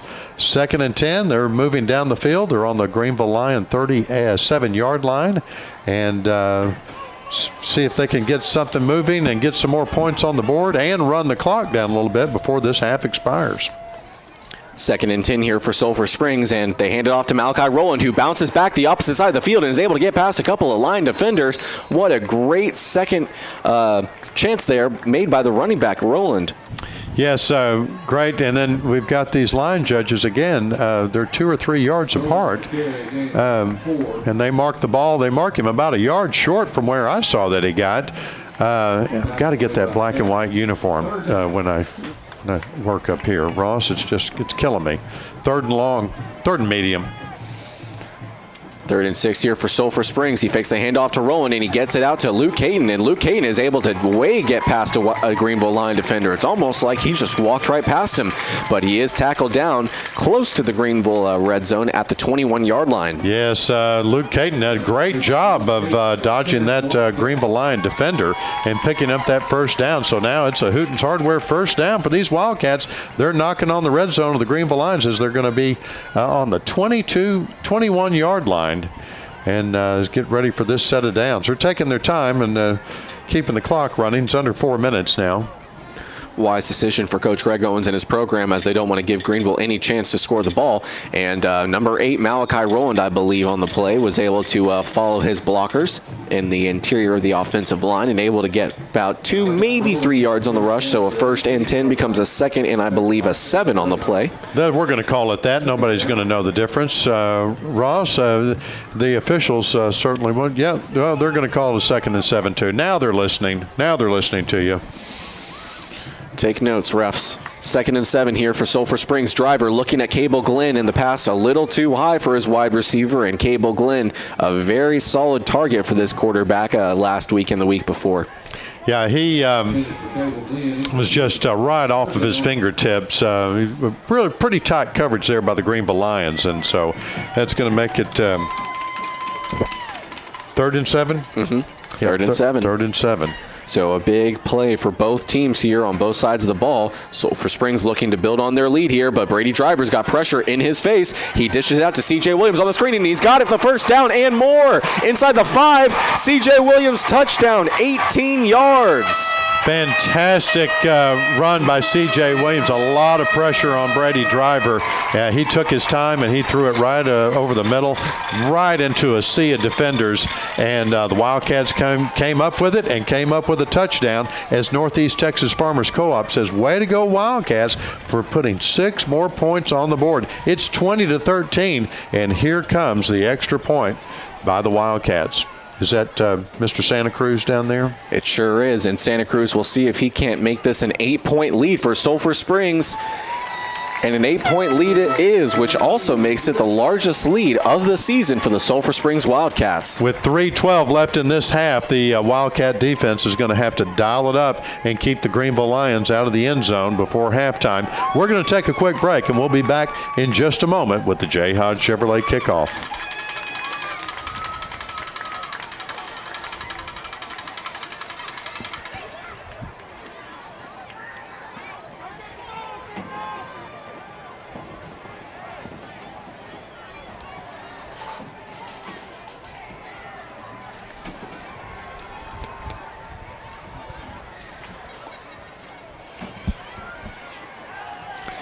And we're back at Gerald Prim Stadium where your Sulphur Springs Wildcats are up 21-13 over those Greenville Lions with 3:12 left in the half. And it that last drive culminated with a great pass by Brady Driver as he was really under heavy pressure, Ross, and but he connected, and they put 6 more points on the scoreboard. And then Uriel Santa Cruz was successful with his extra point as the Wildcats come out to kick the J. Hodge Chevrolet Kickoff. The Greenville Lions are back to receive, and they're going to be pretty serious to try to get some points on the board. I'm guessing this kick is going to go pretty deep, but it's not going to be an onside kick this time. Is that what you're thinking, Ross? Yeah, that's definitely what I'm thinking as well. I'm thinking if they want to kind of save that kind of trickery for the second half, that might be a wise decision, but really don't want to give Greenville a chance here to tie up the game here with such little time in the first half. And kind of a low altitude kick as number 20 Neal takes it. He's past the 20, he's past the 25 before he's met by a Wildcat defender and a couple of Wildcats there at about the Greenville 30-yard line. Yeah, it's going to give Greenville an average starting position, average field position for their starting of their downs here. As they're going to come out and move the chains. It's going to be 1st and 10 for them. 3:05 left in this first half. The Wildcat defense is going to have to dial it up and keep some pressure on this Greenville Lion offense. I've got my trusty binoculars out here trying to see who all's in the huddle on the sideline over there before they come out. I see number 6. Looks like he's going to be coming out and line up as the quarterback for this drive for this Greenville Lions. I've got number 4 here on the near side as a receiver. And, of course, 20 lined up in the backfield for the Greenville Lions. So quarterback for the second straight drive is Joe Galley, the QB1 and senior quarterback for this Lion team. And, well, just like that, looks like we had a false start on the Greenville Lions, and that's going to push them back 5 yards. So it's going to make it a little easier for this Wildcat defense as it's going to be 1st and 15 for the Greenville Lions. And quarterback's looking pass all the way, and he quickly dishes out to Neal, who was able to get the reception, but stumbled as he was trying to get his hands wrapped around the ball. And he will be tackled for a loss, a 1-yard loss, so a 2nd and 16 for the Lions. Yes, that was a good screen pass. He was all alone there, but just tripped and fell down. And so great break for the Wildcats. Clock still running, 2nd and 16 for the Lions at their own 29-yard line. The quarterback running deep out of his pocket. And wow, a beautiful reception there to number 4, Tyson. And the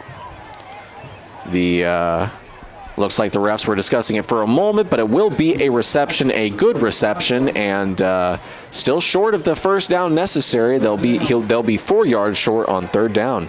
Yeah, 3rd and 4. That was a good pass, and he hauled it in and was able to stay in bounds until he had control of the ball. And now it's crunch time for this Wildcat defense on 3rd and 4. And wow. A nice throw there from the quarterback to his wide receiver out wide on the far sideline, but the play was blown dead well before the play could materialize. So, and right. Once again, it'll be a penalty against the Lions. So another break for this Wildcat defense, as that was kind of a bomb of a play there, and the Greenville receiver was a couple of steps ahead of the Wildcat defender. If that had not been blown dead, that possibly would have been a touchdown if he had connected on that.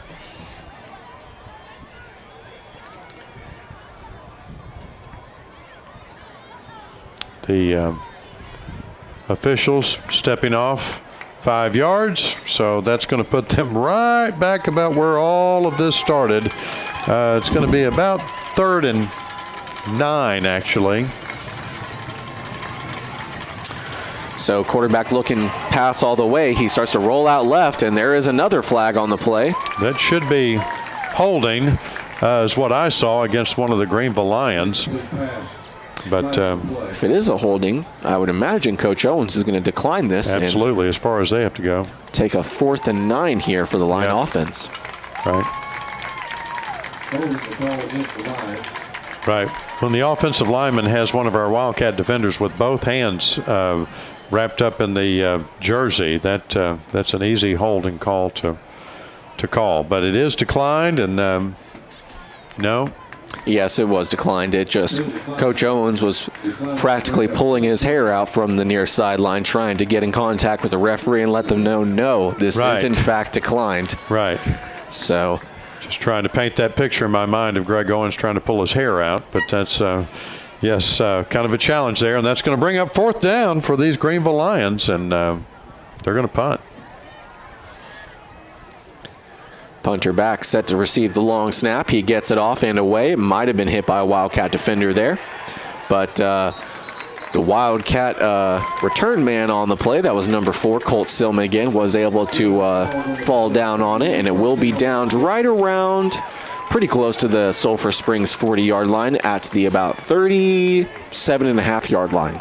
Yeah, and this is a great opportunity for these Wildcats with 2:24 left on the clock here in the first half, and the Wildcats have 2 more timeouts, so they could actually get the ball a little farther down the field, maybe even kick a field goal, if not get it into the end zone, put some more points on the board, and try to create a little more spread on the score.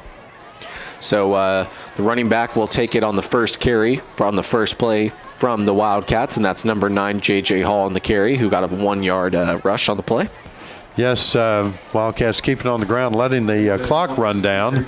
I'm looking for a bomb of a play from this Wildcat offense, but they don't want to turn the ball over and give the Greenville Lions another chance. I've got number 1, number 5 on the near side. I've got Weston Fields, number 14 on the far side there as receivers. So it's certainly a pass play coming up here, it looks like, Ross.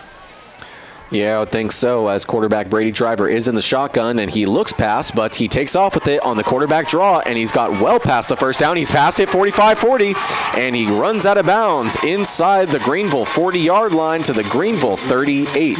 Wow, what a great play on the quarterback keeper. That they were showing pass all the way, but it's kind of a low snap. He picked it up and decided to just run with it. Saw a hole right up the middle, and all the way to the Greenville 37-yard line. Looks like it's going to be some a penalty flag's just been thrown. I'm going to guess it's unsportsmanlike conduct on the Greenville Lions because it came from over here in the backfield of the Greenville Lions. It wasn't too many players. 1, 2, 3, 4, 5, 6, 7, 8, 9, 10, 11. Could have been too many players. There's one of them's walking off the field over there. Did you hear me counting to myself there?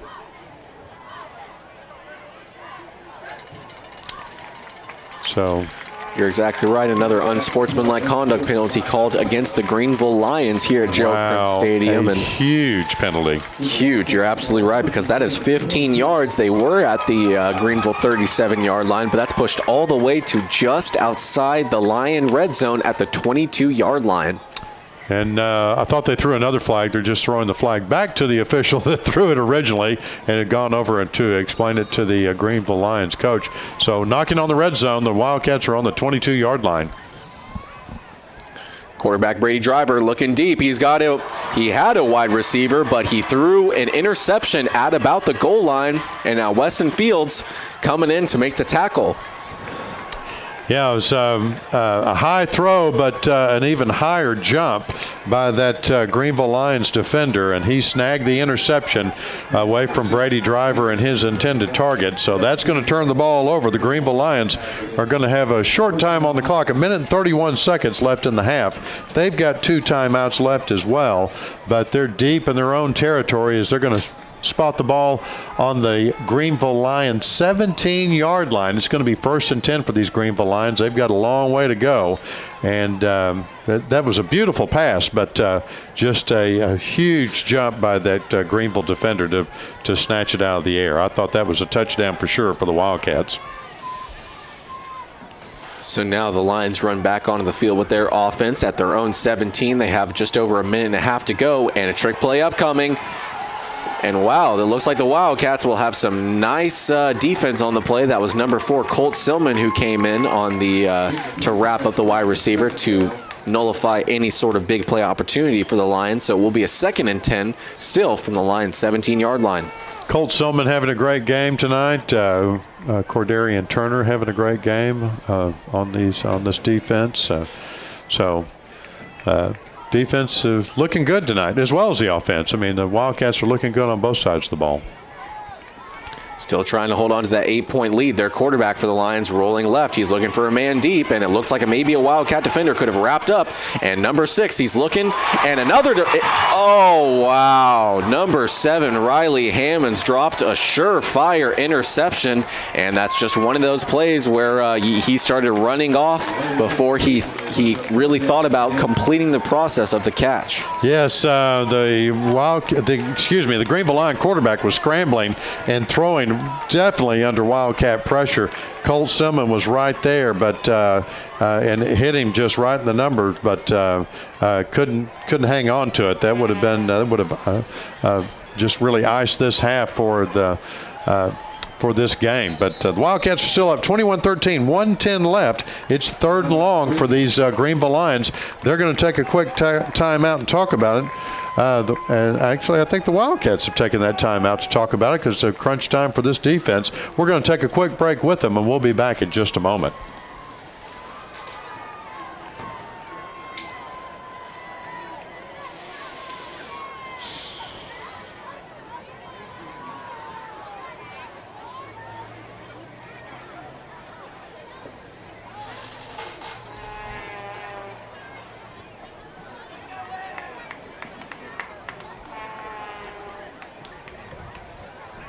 And we're back at Gerald Prim Stadium where there's just 1:10 left in the on the scoreboard here, on the time left in this half. The Wildcats are up 21-13.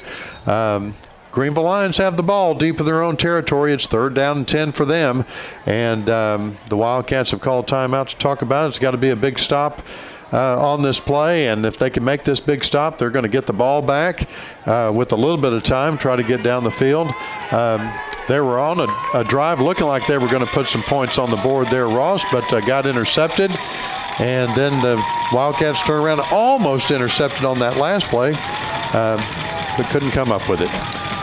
Wildcats showing nothing but blitz, and they're almost able to get back to the quarterback, but he's still able to run his way around and get it out to number 4, and looks like maybe the Wildcats might have had a chance to come down with a fumble, but instead they will rule number 4, Tyson, did not complete the process of the catch, and it will be an incomplete pass.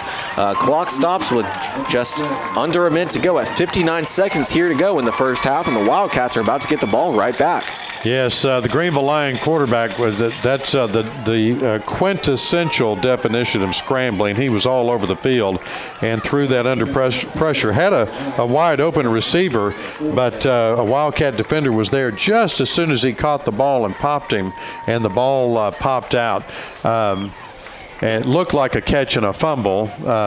but of course the officials are a lot closer than we are on that one. They ruled it incomplete, and here comes the punter in for the Greenville Lions, standing on about his own 4-yard line to punt this ball with the Wildcat punt returner in Greenville Lion territory. And the punt is away for the Lions. But Sulphur Springs wisely staying away from the ball. And it will get all the way to the Greenville 45, but that's as far as it'll get. So that's where Sulphur Springs will start with the ball with one last chance on offense here with just under a minute to go at 50 seconds. Yes, the Wildcats are up 21-13. Your Wildcats are up over these Greenville Lions as the offense comes back out on the field. They're fired up and see if they can make something happen before this half ends. 21-13. They could put some more points on the board, but certainly crunch time. Brady Driver in as quarterback.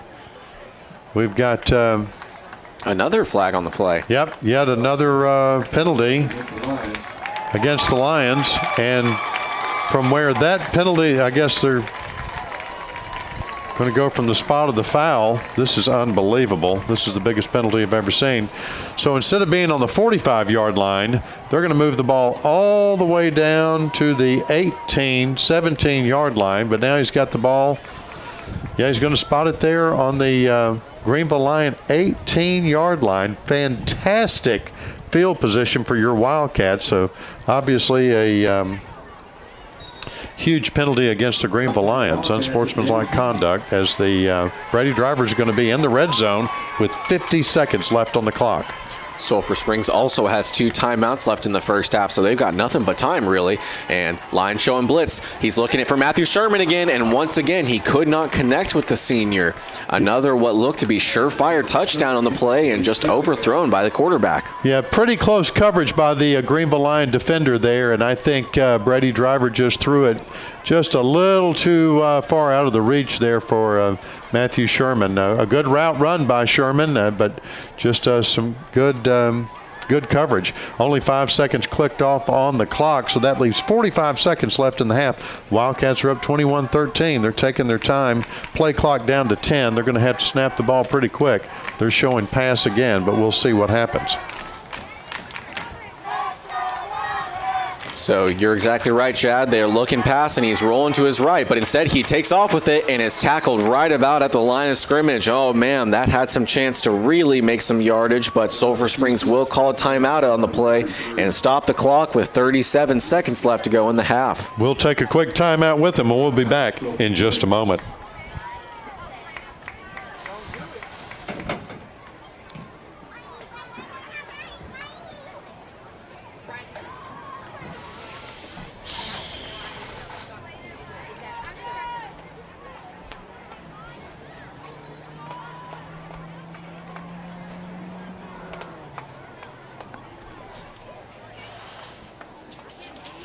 Welcome back to Gerald Prim Stadium, where we've got just over 30 seconds left to go here in the first half. The Sulphur Springs Wildcats lead their rival, the Greenville Lions, 21-13.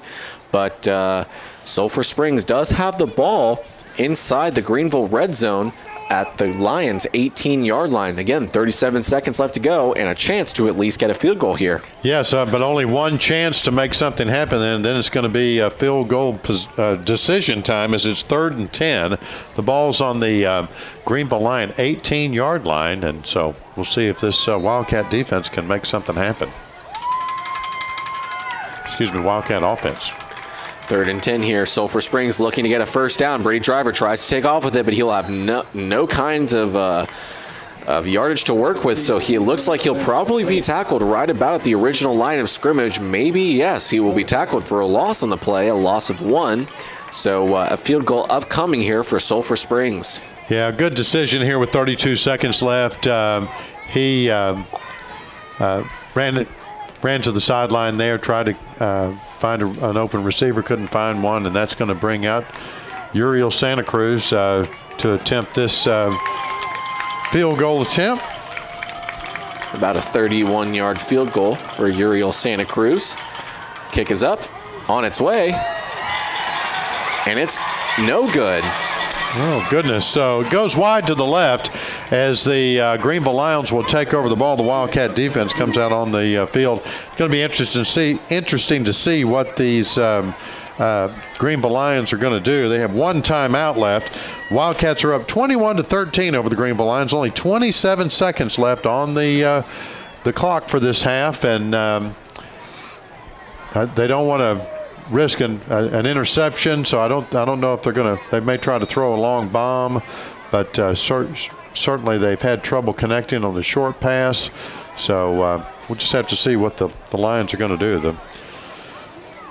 It's pretty close on that field goal attempt. It was a good kick. It was a good snap. Everything. It wasn't blocked, but just couldn't connect.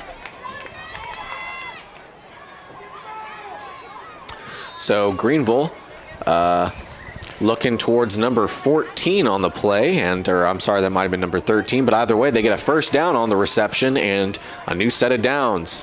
Yeah, it's number 14. They connected just past the sticks there, so he caught the ball, stepped out of bounds, so 4 seconds clicked off on that play. 23 seconds, they've got a new set of downs, but it's going to be just a few plays. They're going to have to stop the clock or keep moving. Wildcats trying to get pressure, but instead number 4 Tyson gets it in space and he's taken down past midfield at the Sulphur Springs 49-yard line. Clock still ticking, just 10 seconds to go here. Oh, and I think Greenville, they get up to the line of scrimmage, and then their coach calls a timeout wisely to keep those 10 seconds from clicking down. We're going to take a quick break with them, and we'll be back in just a moment.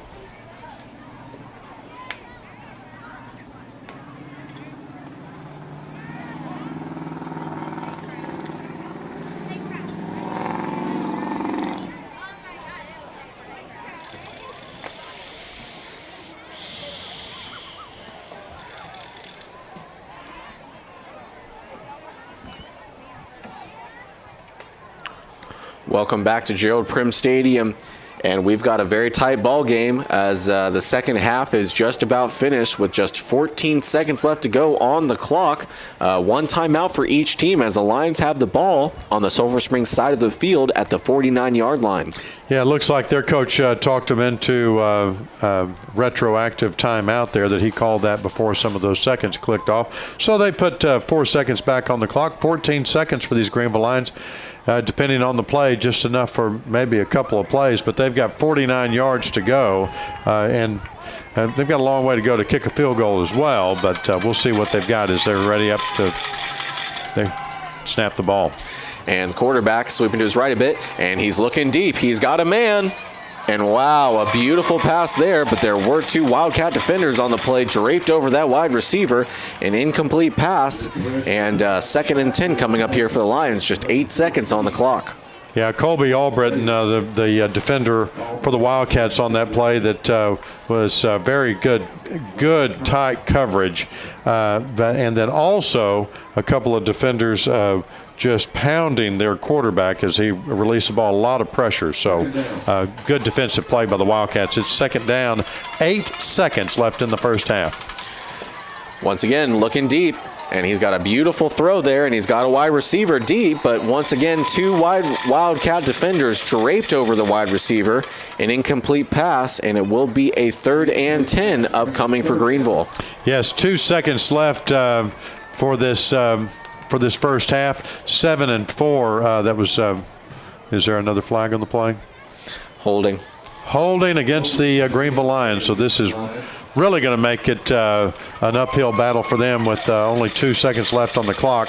They obviously only have time for a big bomb of a play. They're going to be pushed back into their own territory on their own 41-yard line. Several Wildcats playing deep now on the defense. We'll see. Obviously, it's going to be a Hail Mary.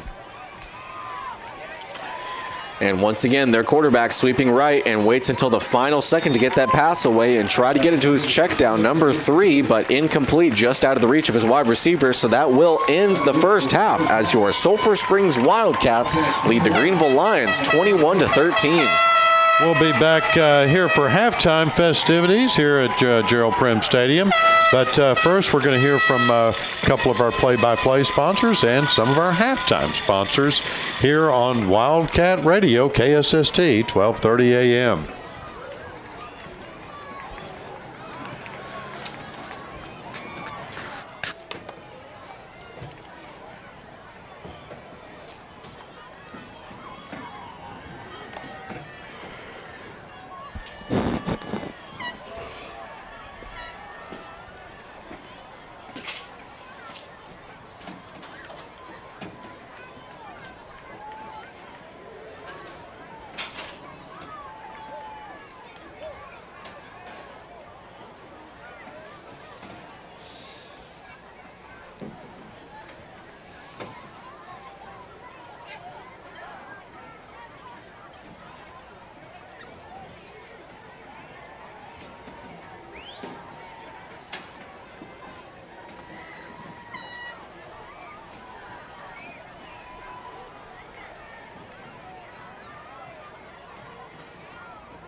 Ladies and gentlemen, for your halftime enjoyment, we now present the Greenville Flaming Flashes and the Lion Clyde Band.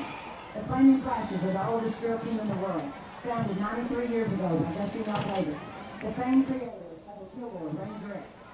We proudly present the 2021-2022 Greenville Flaming Flashes.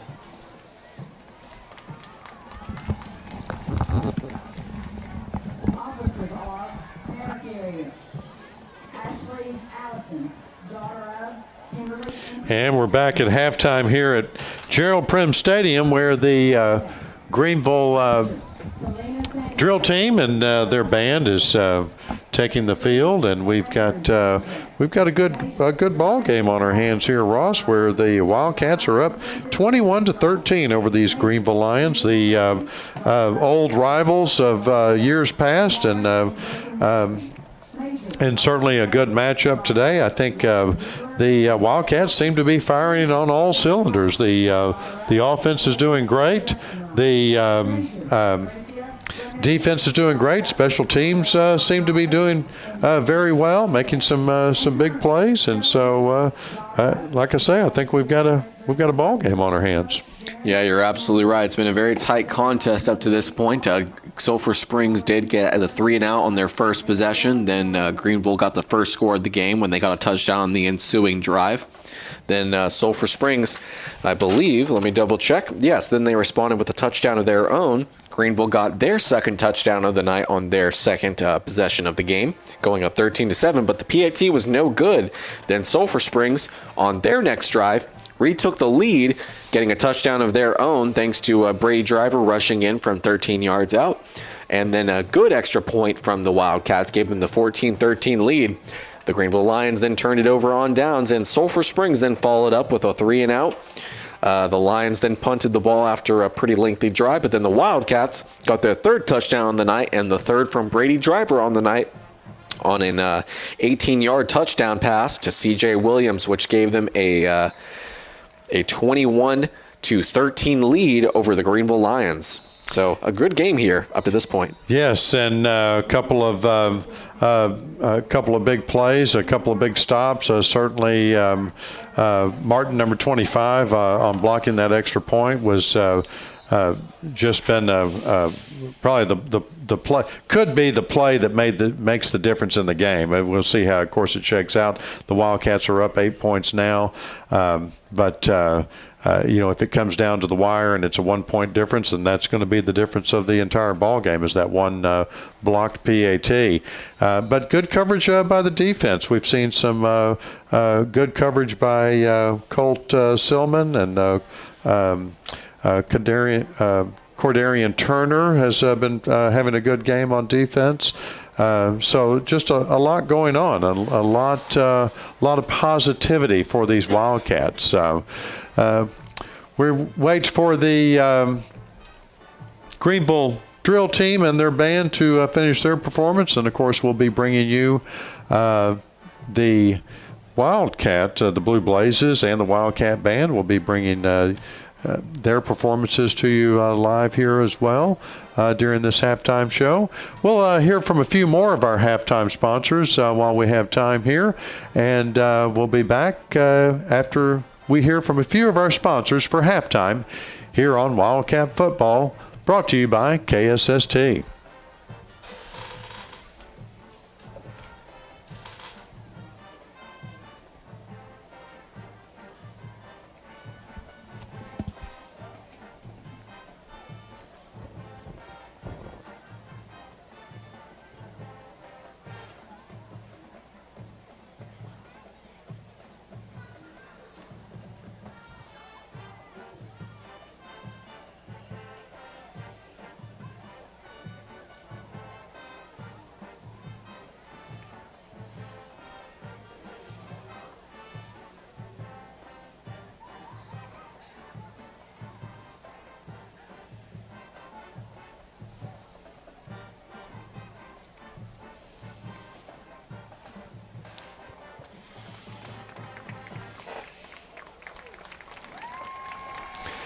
And we're back at Gerald Prim Stadium where it's halftime, and the Greenville drill team is starting to finish up their routine, and then their band will be performing, I would guess.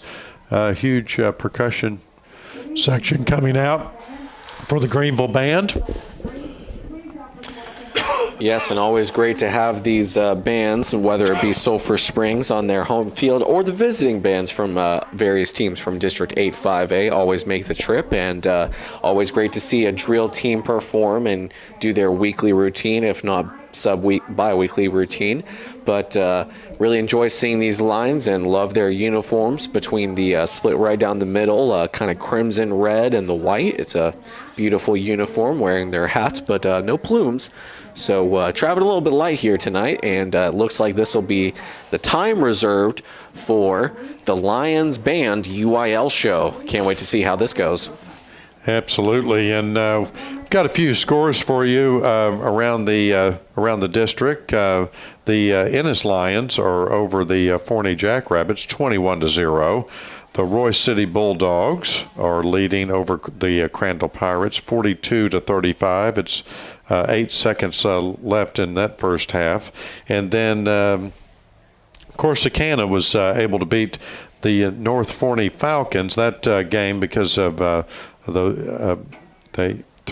several teams in the Forney area, so sometimes they play on Thursday night, and so Corsicana beat the North Forney Falcons 43-34, and have to mention it's Hopkins County Stew weekend here in Sulphur Springs, and they stew pots. We can almost smell the stew from up here. Ross says see a lot of activity over there in the park just south of Gerald Prim Stadium here, where they're getting ready to cook all that stew for tomorrow. Don't forget to come out and enjoy some stew for the help support the Chamber of Commerce here in Hopkins County and Sulphur Springs. See some of your old friends, or you can buy a quart of stew if you don't want to hang out in the park. You can buy a quart of stew and take it home and enjoy it later. So that's all happening tomorrow.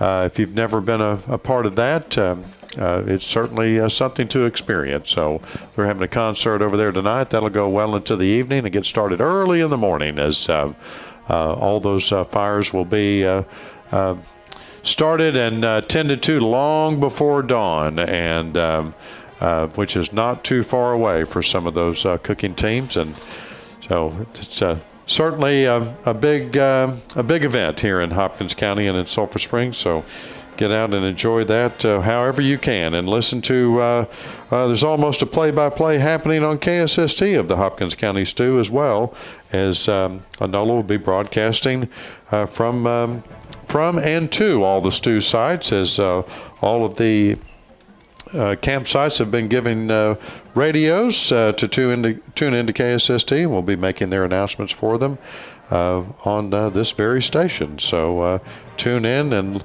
listen to all the goings on that are the Hopkins County Stew. headed by all of the volunteers and, of course, Butch Burney with the Hopkins County Chamber of Commerce.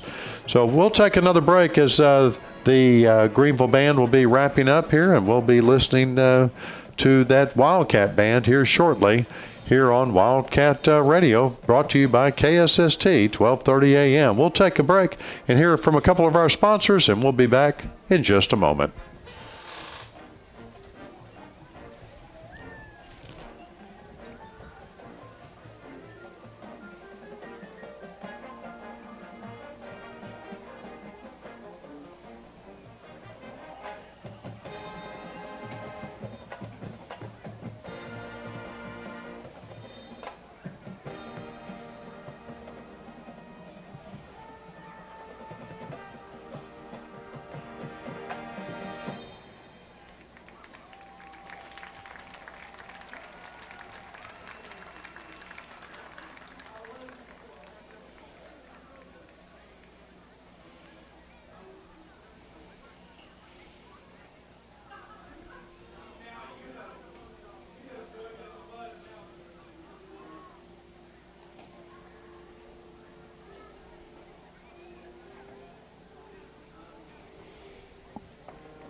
And we're back at Gerald Prim Stadium where it's halftime, and as the Greenville band gets finished up on the field, the Wildcat band will be coming out very soon. And Ross, the Wildcat band is performing tomorrow in Mesquite for UIL competition at 2 p.m., and they always appreciate anyone that can come and support that Wildcat band. You don't have to be a band parent. You can just be a band supporter, as we are, and we'll be reporting on the results of that competition. Of course, the Wildcat band always seems to do very well at these UIL competitions, and they have done so for many years. For these recent years, they're under the helm of Spencer Emmerich. He's been doing a great job with this Wildcat band, and they've got a great show this year. A lot of props. They've got the Eiffel Tower over there in the end zone ready to come out. So great halftime performance by them. But before they come out, let's talk about. There's been I think we always talk about what the Wildcats may change, what the other team may change while they're in the locker room.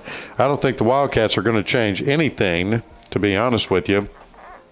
I really didn't see their quarterback, the Greenville quarterback, get hurt, but they made a change at quarterback, and then they left the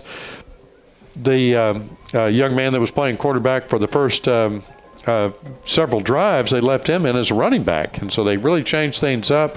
I think maybe they're going to make another change at quarterback in this second half. I don't know. What are you thinking, Ross?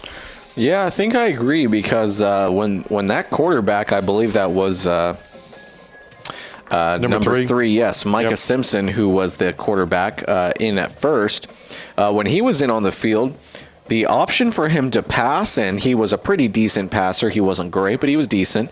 And then the ability for him, though, to, if the pocket collapses, to take off and run with it, he didn't look like he was even really getting challenged by a lot of these Wildcat defenders, because he's just so slippery and so quick. So for him to come out, it's hard not to wonder if there wasn't some kind of injury involving that, because I got to tell you, I mean, don't get me wrong, the Lions were still able to move the ball with their senior quarterback, QB1, Joe Galley, but for, they tried a lot of bootleg plays where the quarterback would roll out of the pocket and try and pass, and it worked on some plays. But I mean, just like I was saying, I feel like with the quarterback who was in on the first couple drives, again, that was number 3, Micah Simpson, the Wildcats really struggled to kind of stop this line defense and kind of put them in their tracks. But with a pocket passer quarterback, you're a lot more times able to kind of force him out of the pocket, make him make a throw that he wouldn't like to,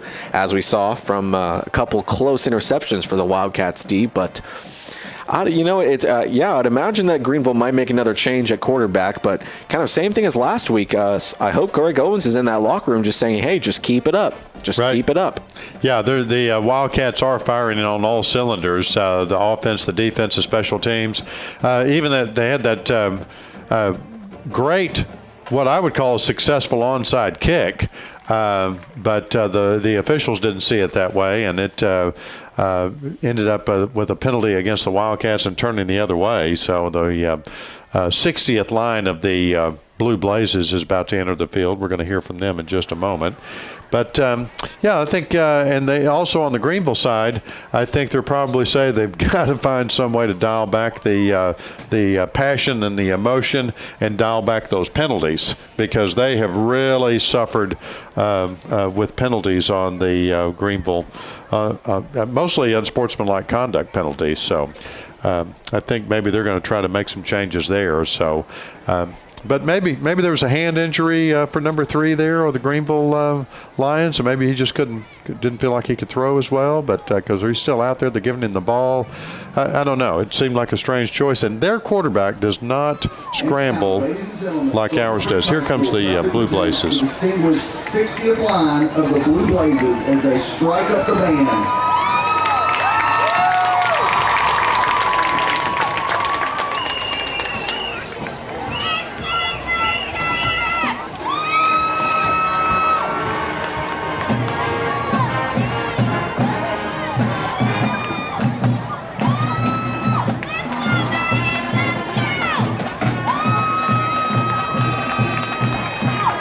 Sergeants for this year are Leonard, McKenna, Lauber, Desiree Hall, and Carissa Johnson.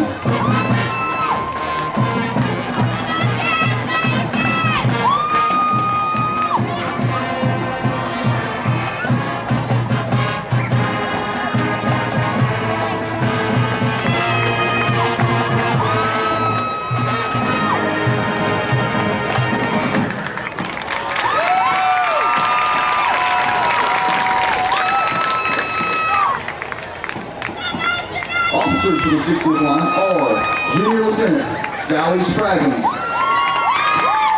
Junior Lieutenant Emily James,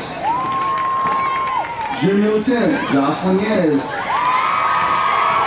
Junior Lieutenant Olivia Worth, Co-Captain Macy Peppis, and Captain Hayden Walker Moore. The Blazers would also like to recognize their spirit girl, Janiah Gatlin, and their outstanding Blaze of the Week, Sarah Voss. The Blazers are under the direction of Meredith Dial and Assistant Director Cammy McGraw. Tonight, the Blazers are performing an entertaining pom routine to thank.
Ladies and gentlemen, please direct your attention to the 50-yard line. The band is being led onto the field by drum majors Joel Villarino, Clayton Boykin, and Catherine De La Rosa.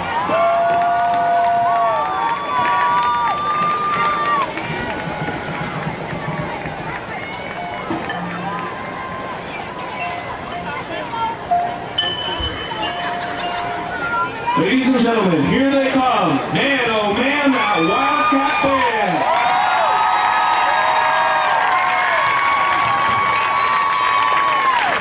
Tonight, the band is proud to continue its 2021 performance season with our show, Be Our Guest. The Wildcat band would like to recognize this week's Section of the Week and Spirit Stick recipient, the Alto Saxes.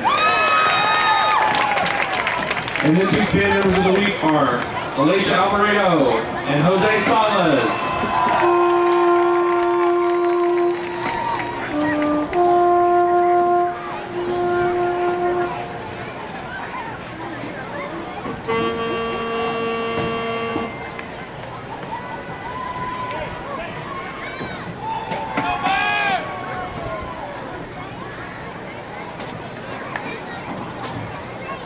So, join us tonight in the kitchen as we prepare the meal for an exciting season.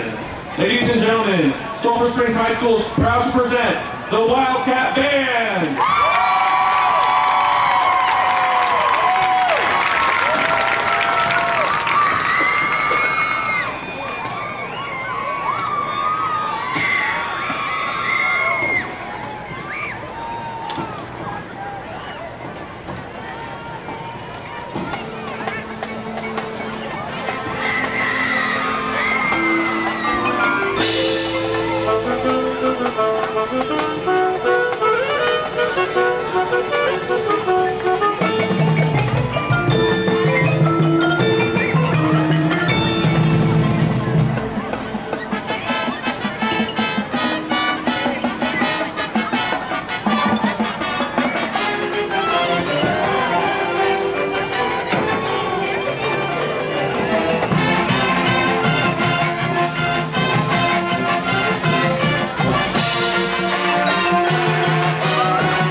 Another great performance by the Wildcat Band.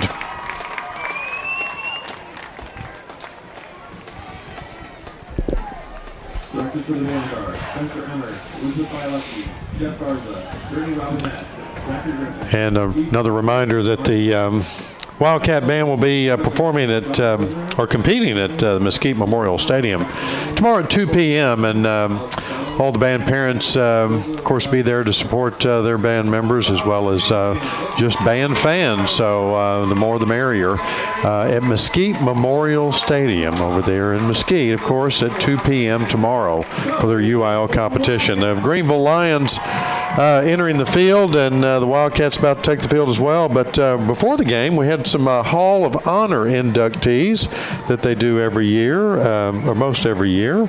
And Ross, quick second, if you've got a rundown of some of those Hall inductee, those former Wildcats that were inducted this year? Absolutely. We had 4 members of the class of 2021 Hall of Honor for Sulphur Springs Sports as the Wildcats football team take the field for the second half.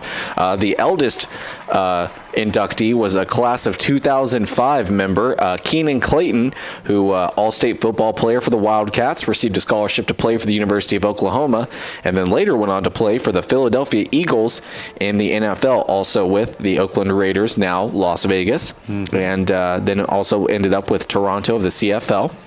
But congratulations to Keenan Clayton, who was presented the award by Brad Turner, his former high school coach. Then we had Gail Leonard Bowman, who, as I was informed by my esteemed colleague Doug Haston, she was a scoring machine in her time in Sulphur Springs, and as they were mentioning during the pregame honors, she scored 16 goals through 11 games. So to give you an idea of how much of a scoring machine she was, a 2007 graduate, 2-time district MVP as a sophomore and a senior freshman. She was named District Newcomer of the Year and All-District First Team as a junior. All in soccer. Yeah, and the first inductee of the Lady Cats soccer program into the Hall of Honor, so congratulations to her. And then moving over to the 2007 class, Gail Leonard Bowman was a member of the 2007 class, and then another member of the 2007 class, as the Wildcats are about set to kick the ball away to Greenville to start the second half, was Graham Northcutt. And it's quite literally impossible to fit all of Northcutt's accomplishments in his time in Sulphur Springs, but needless to say, he was an excellent Wildcat and endlessly talented. And then the last member was a member who was a graduate of the 2009 class, Colton Miles Nash, who was a stalwart of the defensive side for the 2008 state championship Wildcats, and then got a scholarship to play at the University of Arkansas. Wildcats football kicking the ball away to start the second half, and a nice kick there as it goes over the head of a Greenville Lion returner, but did bounce out of bounds, so it will be a penalty on the field, and the ball will be moved up to a much better starting field position for the Lions. Yes, always great to see those Hall of Honor and inductees. Of course, they were presented on the field. You can read the story on KSSTradio.com, as well as you can see some more information on our YouTube channel, KSST Radio, on YouTube. So, yeah, they're going to spot the ball there about the 28-yard line. Is that what it's going to? And gosh, it looks like there's been a penalty against the Greenville Lions. They're backing it up. Wonder what that's going to be. Kick out of bounds. Kicking team. 5 yards. Free kick. So with the ball being kicked out of bounds by the kicker for Sulphur Springs, I believe on the play that was Colby Albritton, but it might have been Santa Cruz. But either way, it was kicked out of bounds, so it will be a re-kick. And so we will kick the ball yet again to start the second half here in just a moment. Yep. So, and Graham Northcutt, his sport was... He was both cross-country and track. Yes. Big, lot of runners in that family, and Graham inducted into the Hall of Honor along with many former Wildcats. It's a prestigious honor, really, in our local community. A lot of unbelievable players that have come through the Wildcat system, and good to see a soccer player, a girls soccer player, inducted this time, as you said, Miss Leonard. So it will be Santa Cruz who's kicking, and he will kick it clean in bounds, just about in between the hash marks. But a returner does start to take it and is able to make it all the way up to midfield before being taken down. That was Marcus Neal, I believe, on the return. And let me double check. Yes, I'm sorry, Cameron Neal. But Cameron Neal is again able to get it just about to midfield at the Greenville 49-yard line. So the decision to re-kick, a wise one by head coach Darren Duke. Yes, it's going to be right at midfield, right on the Greenville side of the ball as they're moving left to right here for this start of the second half, and they'll start on their own 49-yard line. It's 1st and 10 as the Wildcat defense gets ready to defend their half of the field.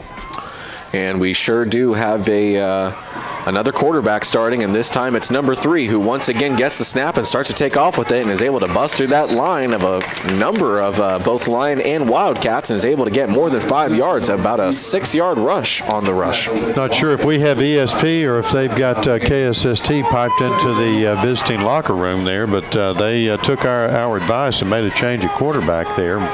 They were a little more successful, it seemed, with number 3 in the quarterback position in the first half, but beginning the second half here, the Wildcats are up 21-13 over these Greenville Lions. The Greenville Lions have the ball. It's 2nd and 4, and they're in Wildcat territory on the 45-yard line. With the 2nd and 4, number 3 will keep it yet again, Simpson, and he's able to bust through that line yet again with his quickness and get more than enough yardage necessary for the first down. So a 2nd and 4 turns into a 1st and 10 after the 5-yard rush from Simpson. Yeah, so they're going to be on the 40-yard line of the Wildcats. They've started out with pretty good field position, but in a couple of plays they're moving the ball down, and the Wildcat defense is going to have to dial it up here and try to put a stop on them. With the new set of downs, Simpson keeps it yet again, and the Wildcats look to be there for the tackle. Simpson is able to break through one tackle, but then is wrapped up by 2 more Wildcats, about maybe a yard, maybe 2 yards north of the first down, or I'm sorry, north of the line of scrimmage. So we'll be a 2nd and about 8 coming up. Yeah, 2 Wildcats in on the tackle there, 99 and 43, so they were able to stop him, keep him for a shorter gain there. And Simpson shockingly keeps it, and he's able to once again get up to the line of scrimmage before he's met by a number of Wildcat defenders, and the huddle of Lion and Wildcat starts to shift towards the first down marker, but still about 3 to 4 yards short of the first down, so will be a 3rd and about 4 coming up. It's going to be an important play for the Wildcats. They could possibly get a stop right here. This Wildcat defense has been really on fire tonight. They've doing a good job, but this is a very quick quarterback that they have in now, and he more times than not he keeps the ball and runs with it. And he hands it off to his running back instead, and it looks like, man, he is stuffed at the line of scrimmage, so no gain on the rush, and a 3rd and 4 becomes a 4th and 4, and decision time for Darren Duke and his team, but it looks like the punt team will be coming out. We'll see here in a second, but maybe he just swapped out a couple of key position players, and it looks like they're going to be going for it. 97 on the stop there for the Wildcats, wrapped him up and made this a 4th down situation. It's 4th and 4, which is a long 4 here for this Greenville offense. Let's see what the Wildcats can do to stop them. Watch out for a quarterback, Micah Simpson, to keep it, and he sweeps to his right. He's looking for a wide receiver, and he isn't able to connect with it, so a turnover on downs for the Lion offense. Yes, just a kind of a wide throw there. He had his receiver wide open, and a couple of steps on the Wildcat defender and just couldn't connect. So the ball's going to be going the other way. We're going to be moving right to left now as these Wildcats get the ball over on downs. They're going to be starting their 1st and 10 from their own 34-yard line. So let's see who we have in. I'm sure we've got Brady Driver. We do. And then So with the new set of downs, the quarterback Brady Driver takes off with it. He's got a nice block ahead of him, and he's able to get past the 50 all the way to the Greenville 45-yard line. So very quickly, he's able to get a 20-yard rush and another explosive play for this Wildcat offense. Yes, great quarterback keeper there. Brady Driver had a good block and just kept moving it down the field, and they're going to end up saying he ran out of bounds about the 47-yard line. So Wildcats, for their Hootens Hardware first down, are in Greenville Lion territory. So it'll be just shy of an explosive play, but a nice pass there from Brady Driver to Weston. No, I'm sorry, I almost said Weston Fields, but that was Cable Glenn on the reception.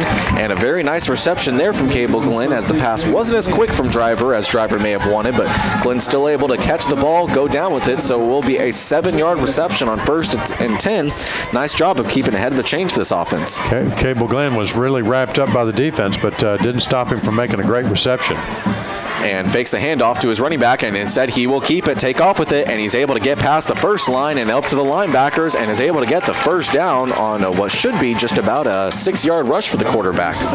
Great run by Brady Driver as they move the chains, and they're getting deeper into Greenville Lion territory. They're on their 34-yard line with a new set of downs. Here comes your Hootens Hardware first down. Hootens Hardware, Emory, Texas. They're more than just nuts and bolts.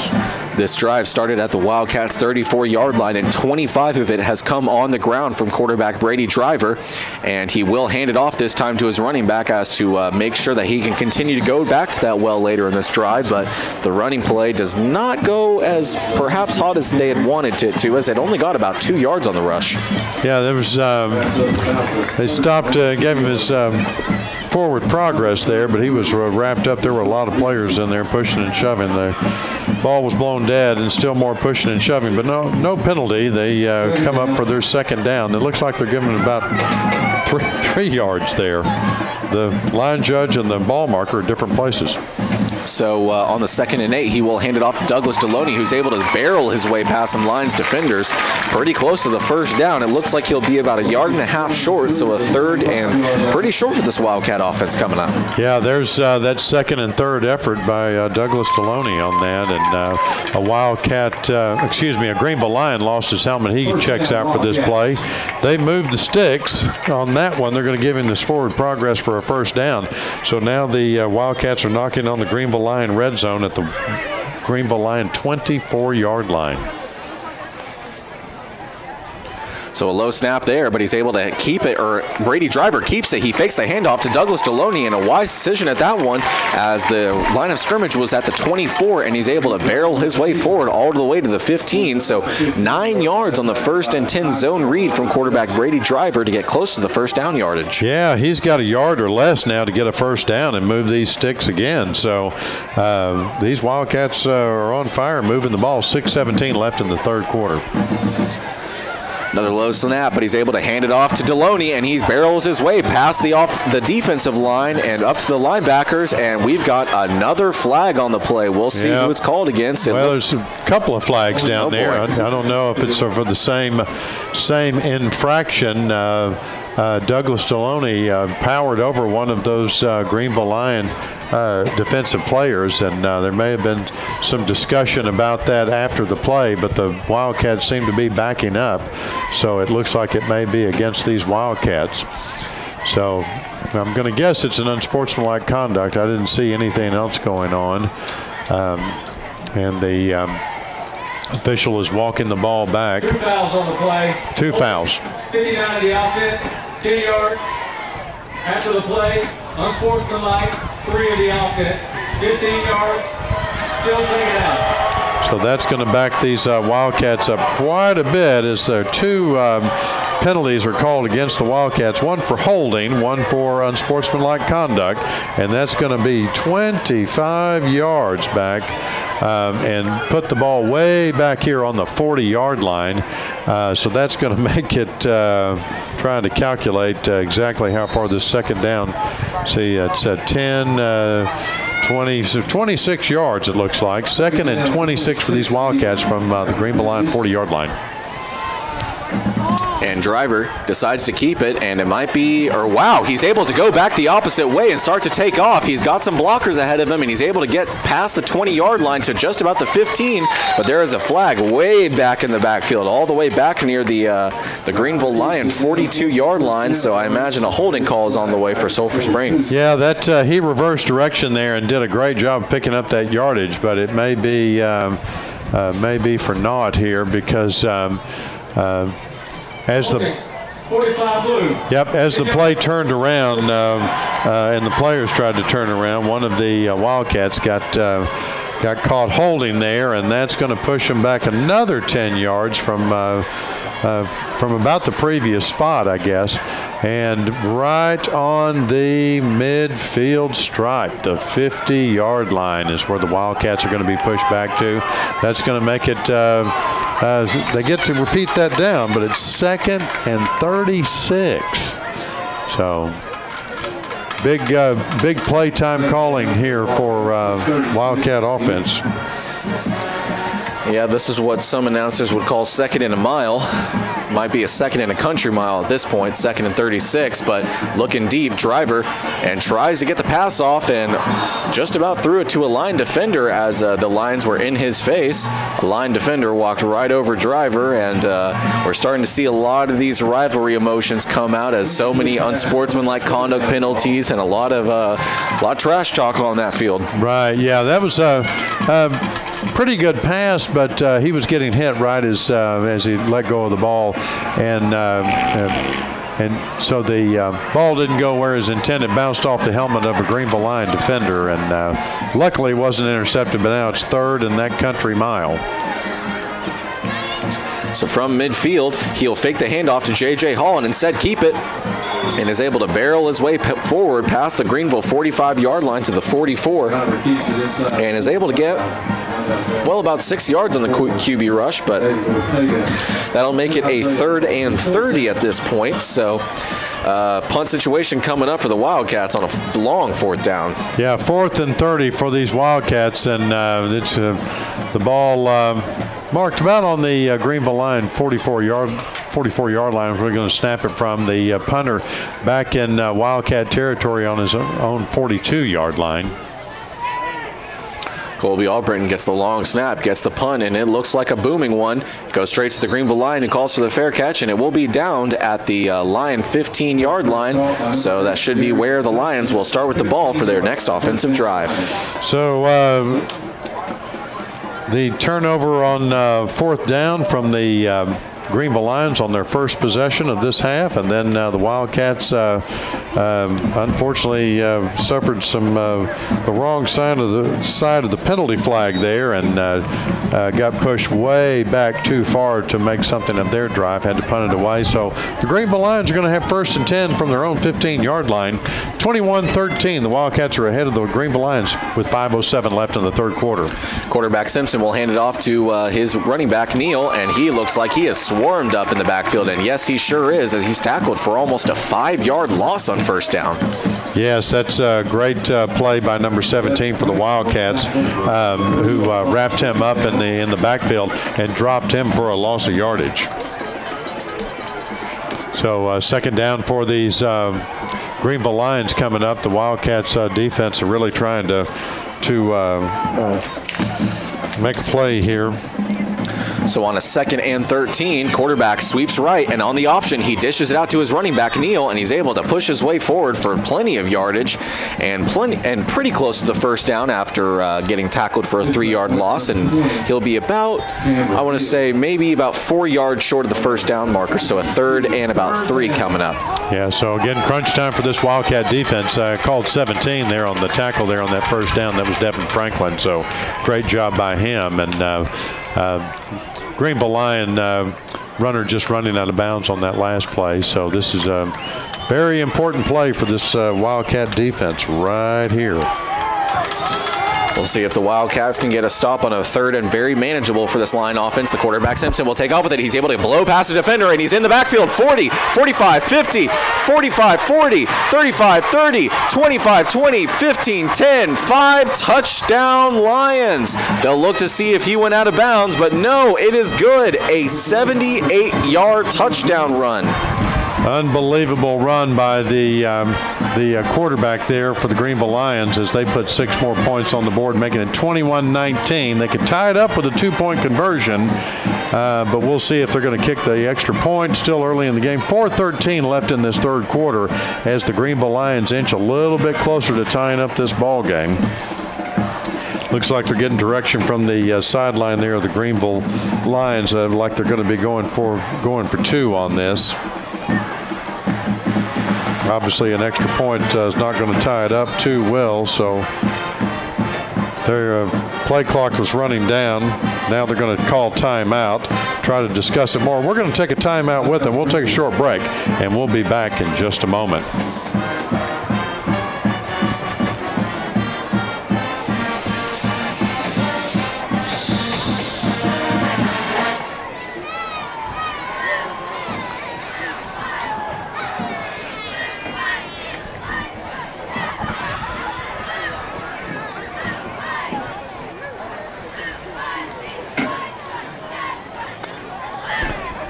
Welcome back to Gerald Prim Stadium, where just moments ago, QB2 on the roster and who's been the starter for, I guess you could say at this point, the majority of the game, Micah Simpson, took off and went 78 yards to the house to put the Lions within 2 at 21-19, but the Lions looked like they were going for 2. They had their offense on the field, but Lions called a timeout to talk things over.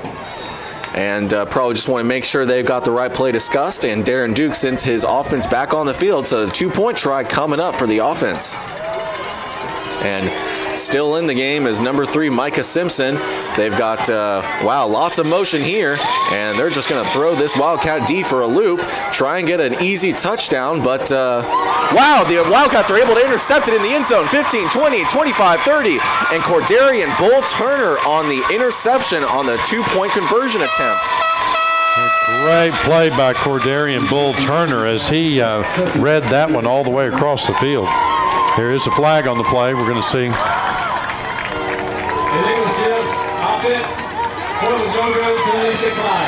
Yeah, illegal shift. You talked about all that action and moving around. I think everybody shifted on that offense for the Greenville Lions.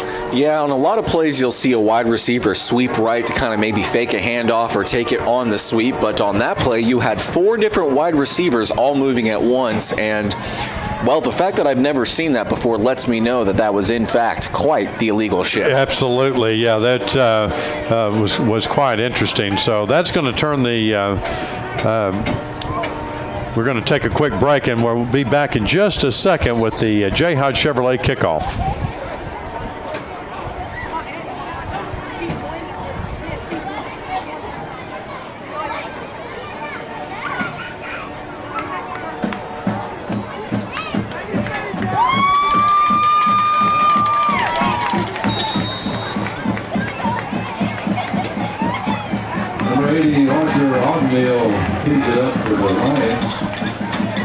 We're back at Gerald Prim Stadium. The Wildcats are back to receive the J. Hodge Chevrolet kickoff after the Greenville Lions were unsuccessful in their 2-point conversion. 21-19, the Wildcats ahead of the Greenville Lions. 4:13 left in the third quarter. And Landon Fields, Colby Albritton gets it, and he takes it back, and it has a nice return there as it goes past the Sulphur Springs 35-yard line and will be down at the Wildcat 37. So the Wildcats are going to have pretty good field position as Colby Albritton makes a good return there. A nice run, and the Wildcats are going to get to start their Hooten's Hardware first down on their own 37-yard line. Pretty good field position for them. We'll see if they can make something of it. 4:07 left in this third quarter. The Wildcats up 21-19 over the Greenville Lions. Well, if it wasn't important on their last drive, the Wildcats need to score on this one, and they can't settle for a field goal. That's another thing head coach of the football team and athletic director here at SSISD, Greg Owens, has discussed during the past few weeks is that a lot of times they've had wonderful chances to score a touchdown, but like on the previous drive, they have a great position to put themselves in either scoring range or get a score, and then 2 straight penalties called against the Wildcats on the last drive completely killed their momentum. What was, I believe, a 2nd and 1 turned into a 2nd and 36. So Absolutely. I mean, it's just boneheaded mistakes like that kind of hurt the Wildcats. But on the second play from scrimmage for the Wildcats on this drive, he hands it off, and 2 straight running plays and about maybe 3 yards between the two of them. So we'll be a 3rd and 7 upcoming, but there is, shockingly, another flag on the field. Yes, there's a lot of extended tackling there and some discussion while they were being tackled. So looks like it's going to get, I guess that flag's going to get picked up and waved off. So it's going to be, should be 3rd down. So yeah, 3rd and what should be about 7, maybe 6 on the play. So looks to be about a 3rd and 6. So we'll see if the Wildcats can convert on a 3rd and sort of long, but they hand it off to J.J. Hall. He tries to change directions, but runs right into that Lion defense who stymies them. And just like that, the Wildcats are going to have to punt it yet again. It's going to be 3 and out for the Wildcats on that drive. The Greenville Lion defense kind of dialing it up themselves, trying to make some quick stops, and they did so. 2:26 and counting in this 3rd quarter. The Wildcats are up 21-19, but have to punt the ball away as punter for the Wildcats is back on his own, just about the 26-yard line. Colby Albritton gets it, kicks it away. Line defender is back to get it, but he lets it roll past him, and it's still bouncing, and it'll be stopped right around the Lion 24-yard line, and that's exactly where it's spotted. So the Greenville Lions will take over for their next offensive drive at their own 20-yard line. Yeah, good 45-yard punt there by the Wildcats, and the Greenville Lions are going to start back deep in their own territories, which is where the Wildcats like to see them. Ball spotted right on the 20-yard line as they come out for their 1st and 10. Let me check out who the quarterback may be this time. Number 3 again. They've taken our advice, and number 3 is going to take the ball and probably run with it. And shockingly, he keeps it, takes off with it, and is able to juke and spin his way past a couple of Wildcat defenders for about, a 7-yard gain. Yes, I saw the juke, but I missed the spin, but he did get up there for a 7-yard gain, and they're lining up and snapping it again.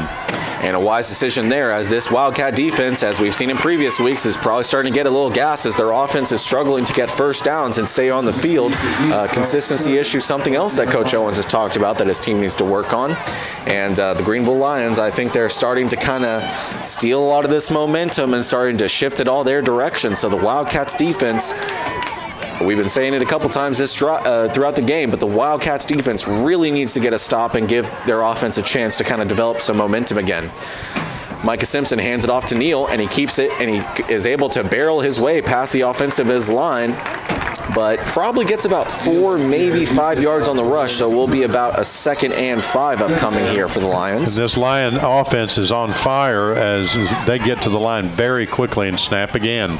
And he hands it off to Neal yet again, and Neal is able to get a nice push from his offensive line and able to go past it for a new set of downs. Yep, 1:14 left in this 3rd quarter as they're just getting back up to the line of scrimmage and snapping the ball before they can even move the chains. With a new set of downs, Simpson fakes the handoff to Neal, takes off with it, and he's able to barrel his way past some defenders and is tackled down at the line of field thanks to a nice open field tackle. I couldn't tell who the Wildcat defender was on the play, but Simpson is able to get all the way to the about Sulphur Springs 34-yard line. So just a play ago, he was on his own 35, and now they're at the Sulphur Springs 35. And they're just starting to run circles around this Wildcat defense as a Wildcat defender could barely get on the field in time, and I don't even think he got to his rightful position on the play, but the Lions just keep sweeping right, and it keeps working because now it's 2nd and 1. Simpson looking for the pass out the flat, and he's got a man on the far side, but he's quickly wrapped up by some Wildcats. It looks like he'll have enough of the first down. We'll see. Yep, it will be a first down for the Lions under 30 seconds to go here in the third quarter, as they may be trying to punch it in before time runs out. But I say that as looks like they're electing to just let the clock run out here in this third quarter, under 10 seconds to go. And so when we resume action in the fourth quarter, the Lions will have the ball first and 10 from the Sulphur Springs 24-yard line. We're going to switch into the field, and we're going to hear from a couple of our sponsors. We'll be back in just a moment.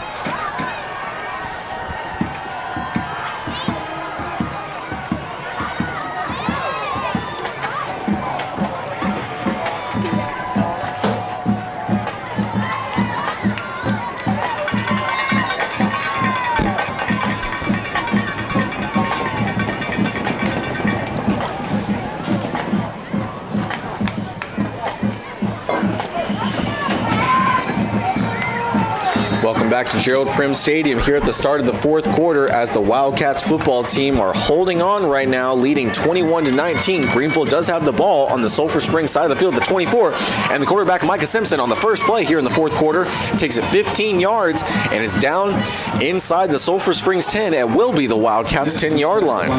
And they move the chains, giving them another first down. They come up very quickly to the line of scrimmage, ready to snap another play. So it will be a first and goal officially. Simpson fakes the handoff, sweeping right, and he's got a man all alone in the end zone for a touchdown. Greenville has just taken the lead for the first time since leading 13-7. Yes, and that's going to put 6 points on the board for Greenville, which is going to make it 25-21. And then they've got the decision to make here for kick an extra point or go for 2 points. They're probably going to kick an extra point on this one.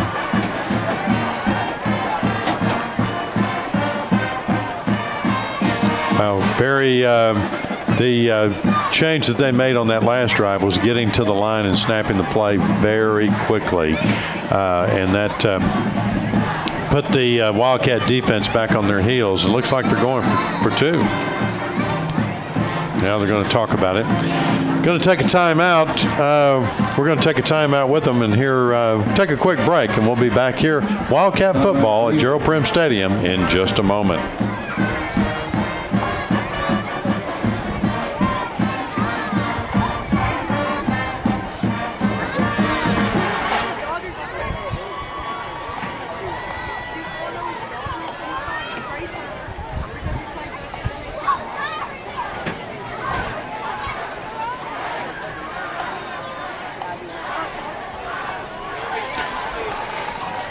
And we're back at Gerald Prim Stadium, where the Wildcats are now trailing the Greenville Lions 21-25, and the Greenville Lions just scored a touchdown. They have an extra point attempt, either PAT or a 2-point conversion attempt. They were discussing it. It looked like they were going to line up to go for two there. Yeah, it did, but they called a timeout. And so probably discussing it. The only downside is if they don't get this, then even with the Wildcats potentially scoring a touchdown, they would take the lead. And that doesn't even include an extra point for the Wildcats on the ensuing touchdown. So a bit of a high-risk, high-reward situation here, but they're going to go for two. And probably a wise decision, as Micah Simpson will look to keep it himself, and he is swallowed up by some Wildcat defenders on the play. Oh, yes, a fantastic play there by the Wildcat defender, Devin Franklin. Open field tackle and just took him to the ground and said, no way. And we have a Greenville Lion down hurt on the play. We're going to take an injury timeout as the Wildcats put a stop to the 2-point conversion. 25-21, the Greenville Lions lead the Wildcats. 11:41 left in this third quarter. We're going to take a break, and we'll be back with an injury timeout in just a moment.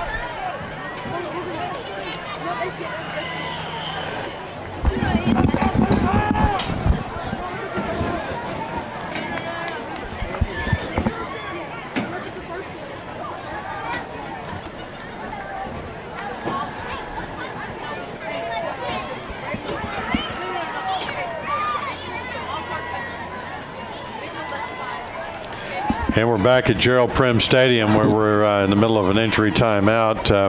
One of the Greenville Lion defenders on special teams, he was on the special teams offense for the two-point conversion, number 52, finally trotting off the field. So it looks like he's going to be okay. He was attended to by the Greenville staff, and then it looked like one of the Christus staff members was there on the ready to assist if needed. But either way, the Wildcats come out to receive the J. Hodge Chevrolet kickoff from the Greenville Lions, as the Lions are over the Wildcats 25-21. 11:41 left in this ball game, but now Greenville is leading for the first time in this and since earlier in the ball game, right? Yeah, that's correct. This is the first time the Lions have led since being up 13-7, and they do kick it away to the Wildcats. Colby Albritton gets it. He starts to take it back the other way. He's at the 35. He's at the 40. He's got some space. 45 and he's pushed out of bounds by a Lion at midfield. So a great run by Colby Albritton on that kickoff return. He gets all the way to midfield, maybe a foot or so into Greenville Lion territory. He wisely kind of waited on some of his blockers there and to kind of catch up with him. He broke free, but the Wildcats are coming out quick for their Hootens Hardware first down. These Wildcats, 1st and 10 from the Greenville Lion 49-yard line. Great field position. The Wildcats would be wise not to squander a good starting field position on a drive, but Brady Driver dishes out to Luke Clayton on the far side. He's got a nice block from C.J. Williams, but C.J. will be called for the hold. I could even see it from up here, folks. That was a tough call. Yes, and looked like somebody lost a piece of equipment there, or maybe a shoe, but Pass complete to Fenton. Flag on the play. Yep, so that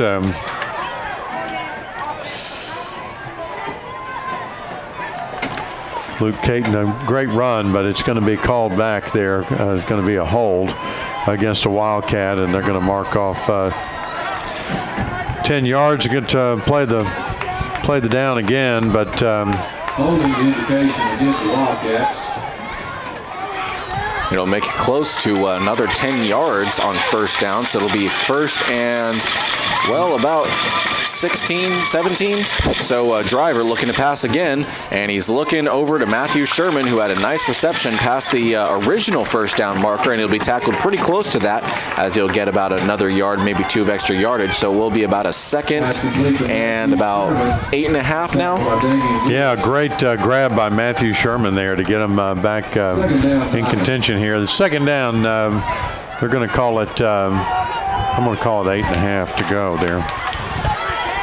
Wildcats trail 25-21, 2nd and 9 here on the Greenville Lions side of the field, and Driver tries to keep it, and he kind of had some blockers there. It looked like Luke Clayton was his leading blocker on the play, but some Lions defenders were quick to come down on him, and so he'll get about 2, maybe 3 yards on the play, so it'll be about a 3rd and 6 coming up for Sulphur Springs. Yeah, the Greenville Lion defense is really putting the pressure on the quarterback. He just has a split second to either throw or run, and if he can't find an open receiver, he runs the ball and does well with it, but big 3rd down play.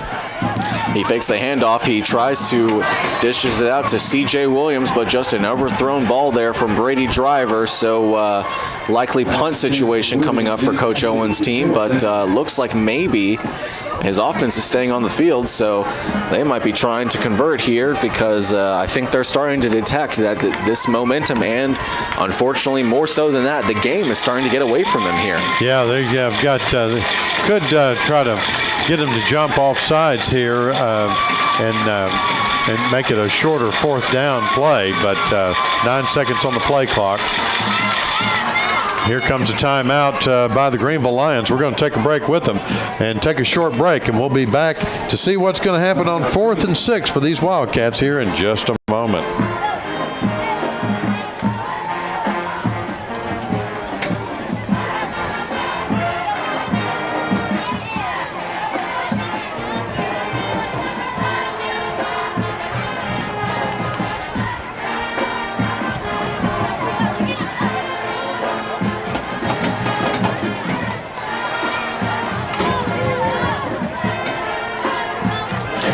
back to Gerald Prim Stadium here in Sulphur Springs as the Wildcats are trailing the Greenville Lions 25-21 with just over 10 minutes to go here in the game.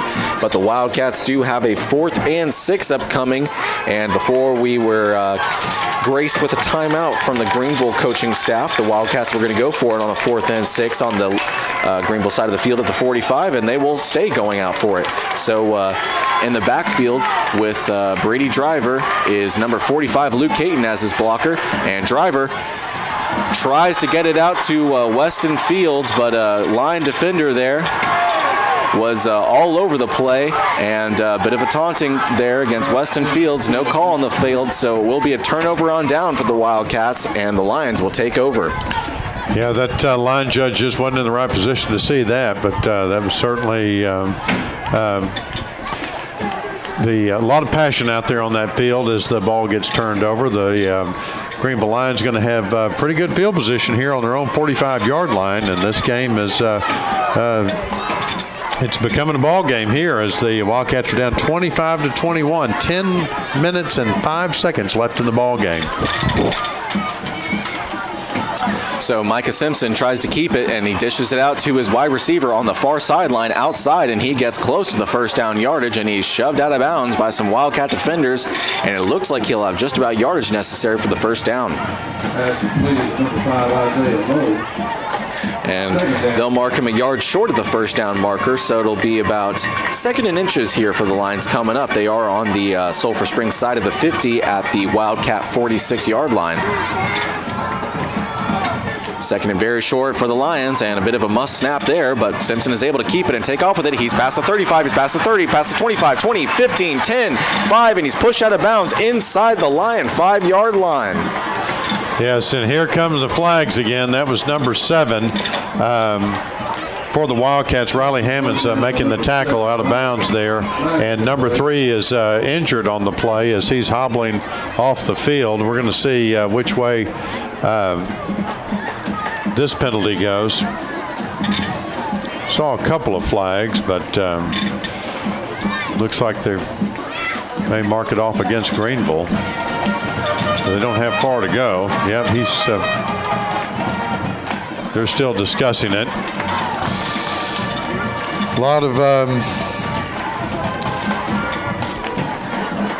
of passion in this ball game. The Wildcats trying to capture their first win of the season. The Greenville Lions trying to capture their first district win, correct? And unsportsmanlike conduct against Greenville. 2 unsportsmanlike calls against Greenville. Oh, goodness. Yeah, there's one of the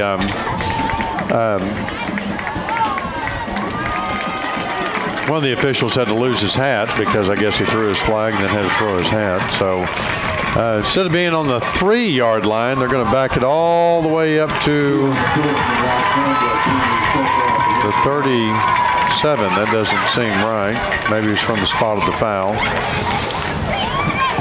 But they're going to mark the ball for those Greenville Lions all the way at the Wildcat 37-yard line. That's going to be great.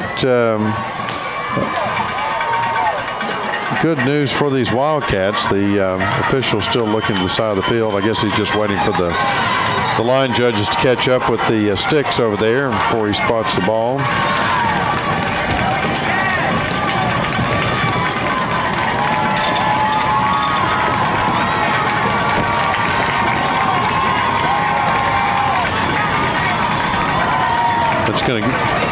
That netted them a first down. So it's going to be 1st and 10 on the Wildcat 37 for the Greenville Lions. And a must snap there by the quarterback, but he tried to pick it up and tried to run with it, but they will rule him down where the ball was down after a very low snap from his center, so it'll be close to a 5-yard loss in the play. And on that tackle, that run and tackle by number 3 on the Greenville Lions, I told you he hobbled off the field straight to the sidelines, and so they put in number 6 again as a quarterback for the Greenville Lions. Might be a big break for Sulphur Springs as number 6 starts to sweep right out of the pocket, but he's able to dish the ball out to, I believe that was number 4 Tyson on the play, and he starts dancing out of bounds. So I'm not going to make any commentary on the Lions and their discipline, but, well, they're excited down there. They are excited. Playing with a lot of passion, we'll call it, but it's going to be a very important 3rd and 6 for these Greenville Lions. Even more important for the Wildcat defense. If they can stop them here, it could turn around for the Wildcats. And number 6 starts to take off with it, and the Wildcats are quick to jump on him as he tries to take off with it, and he is tackled right about at the original line of scrimmage. Maybe he gets a yard on the play, so a 4th and 5 coming up, and another decision time for Coach Darren Duke and his team. A great open field tackle by Douglas Deloney, who's playing both sides of the ball tonight, as he stops that from going anywhere, and that's going to make it 4th and 6. They did no gain on that, and these Greenville Lions are going to have to go for it. And he starts to take off with it. He quickly dishes it out to his running back on the option, and he is able to get more than enough yards necessary for the first down. So 4th and 6 turns into at least a 10-yard rush on the play. Yeah, that was looked like he was going to keep it, and then of course he pitched it out as he was getting close to being tackled.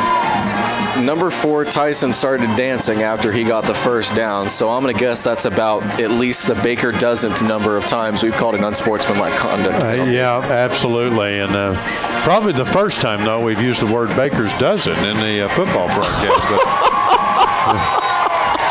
So Tyson just tried to demonstrate to the referee what he was doing and saying, it's not that big of a deal, I don't understand. And so they called another unsportsmanlike conduct penalty. Yes.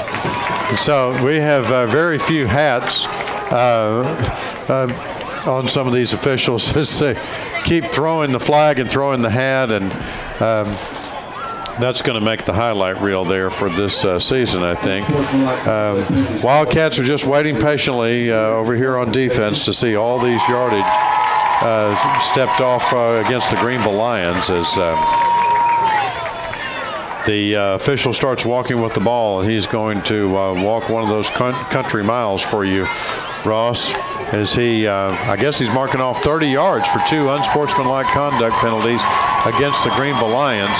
That's going to put the ball all the way back into Greenville Lion territory as he's going to be marking the ball on the Greenville 43-yard line.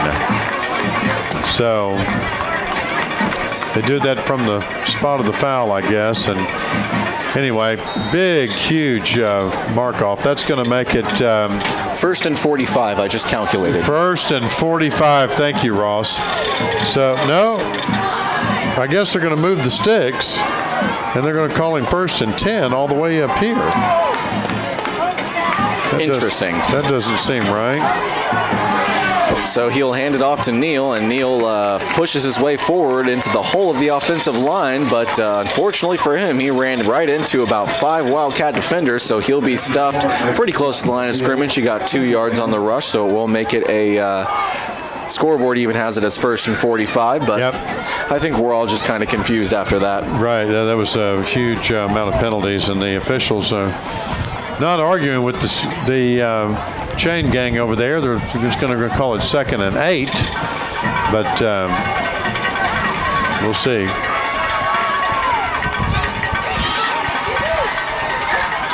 So with the 2nd and 8, quarterback hands it off to Neal, and once again, Neal's able to break through the backfield, and he's able to get all the way past the Wildcat 30-yard line. So after what should have been, I believe, to be a 1st and 45, the referees rule it a 1st and 10 way back where on the Greenville side of the field. And running back, I keep calling him Marcus, but I don't believe that is his name. No, they're going to move it on. Cameron Neal. Yep.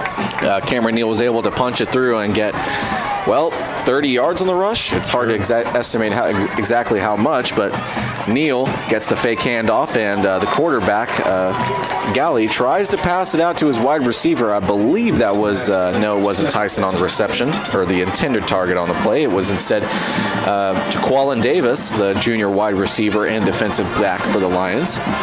But an incomplete pass there, and so 2nd and 10 upcoming for the Lions. 6.5 minutes to go here in the game. The Lions lead 25-21. They have the ball on the Sulphur Springs side of the 50 at the Wildcats' 29-yard line. So the Wildcats need to get a stop and try and make sure that the Lions don't even get a field goal. But Marcus, their running back, number 20, is running roughshod over the Wildcats D on this drive. But not on that play, as he only got about, 2 yards on the rush. So a 3rd and long, and as we've been talking about all night long, a potential big stop opportunity for this Wildcat D. Got Wildcat down. Looks like it's going to be an injury timeout coming up. We're going to take a quick break on this injury timeout. No, hold on. They've got him up. So we don't want to miss a second of this game. We don't want to take a break if we don't have to, but they've got him back up to check him out. We are going to take a quick break. We'll take a real quick commercial. We'll be back in just a moment.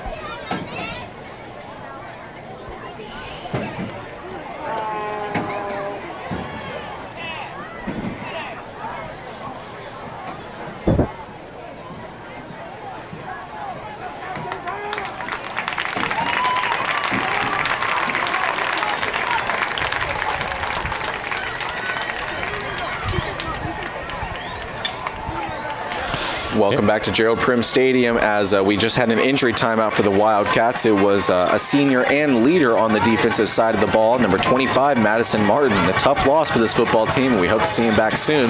But a 3rd and 8 for the Lions offense at the Wildcat 27-yard line. And Gail looking to pass, and he's got his target. And I believe that was, number 14. And he ruled a reception, but it looks like maybe the refs might rule it incomplete. We'll see what the call is. They're going to take it back. They're going to rule that one incomplete. So a 3rd and 8 becomes now a 4th and 8, and another big decision. Oh, nope, we got another flag on the play. Maybe. Well, the Lions are backing up, but nope, they're coming back to the line of scrimmage. No flag on that play. Big time stop opportunity here for this Wildcat defense, 4th and 8. A long 8 yards, too. So the Wildcats really need to get off the field here and get their offense back on the field. And, wow, a nice pass, but just a little too low for his wide receiver. I believe that was number 9 was the intended target. Yes, he sure was. Number 9 being Amoria Nelson, but the pass was too low and incomplete. Turnover on downs. A lot of pressure by that Wildcat defense on the quarterback, and as they really pressured him and caused him to not throw a good pass. So way to go, Wildcats defense there for the big stop. Wildcats 1st and 10 on their own 22-yard line. 27.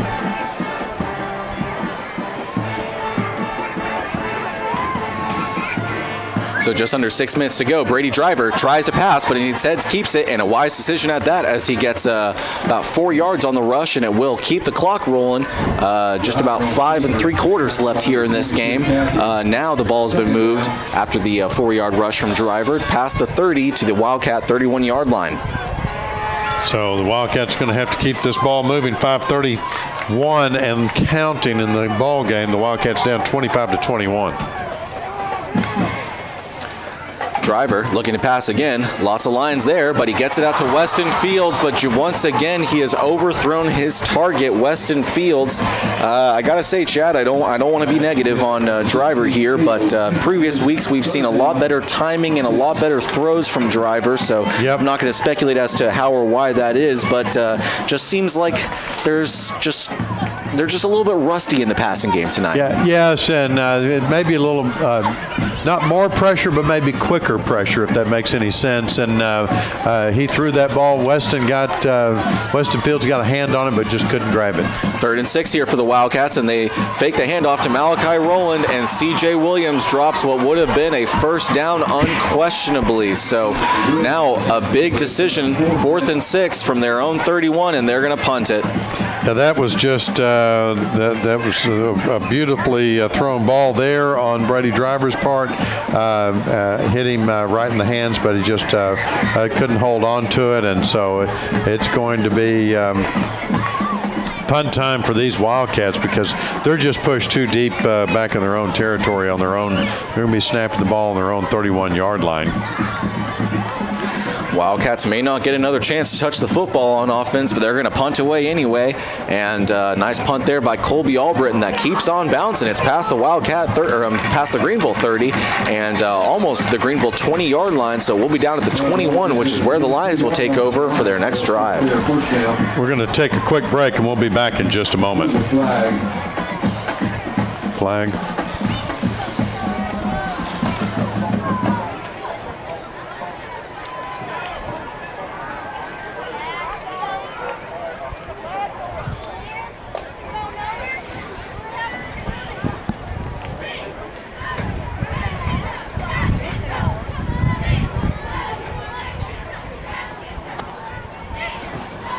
And we're back at Gerald Prim Stadium. We're waiting for the Greenville offense to come out. There was actually unsportsmanlike conduct penalties called also during the break against both teams, and so those are offsetting penalties. The ball will be spotted where it ended up on that punt at the Greenville 21-yard line. Greenville's going to take it from there, 1st and 10, and they've got.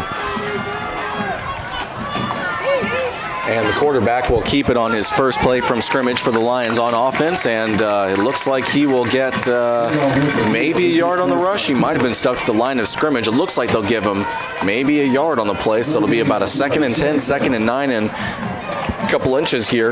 Right. They've got 6 in as the quarterback again. Haven't seen 3 come back into the ball game for the Greenville Lions, so. Got 6 in as the quarterback and 20 in as the running back again. Another rushing play, and it looks like number 20 has gotten the handoff again, and he will get about 3, maybe 4 yards on the play, so it will be a 3rd and long upcoming for the Lions, but a timeout is called on the field. Or perhaps there is a Lion down on the play. Yeah, it looks like it. We're going to take a real quick injury timeout, and we'll be back to Wildcat football here on KSST in just a moment.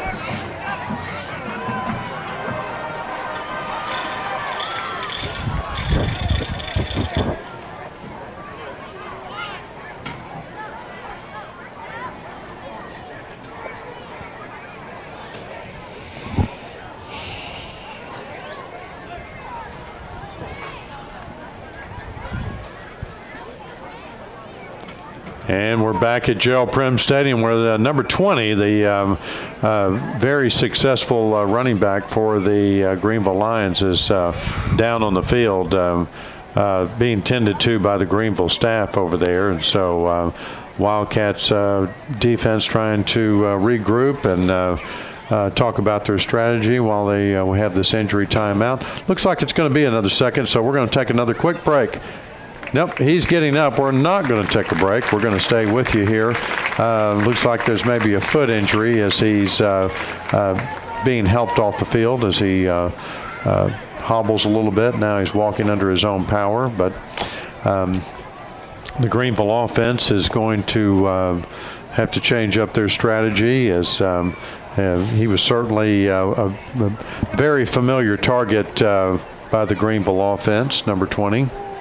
Going to be out for at least a few plays, if not the rest of the game. Number 6 still in as quarterback, and number 14 in also for the Greenville offense.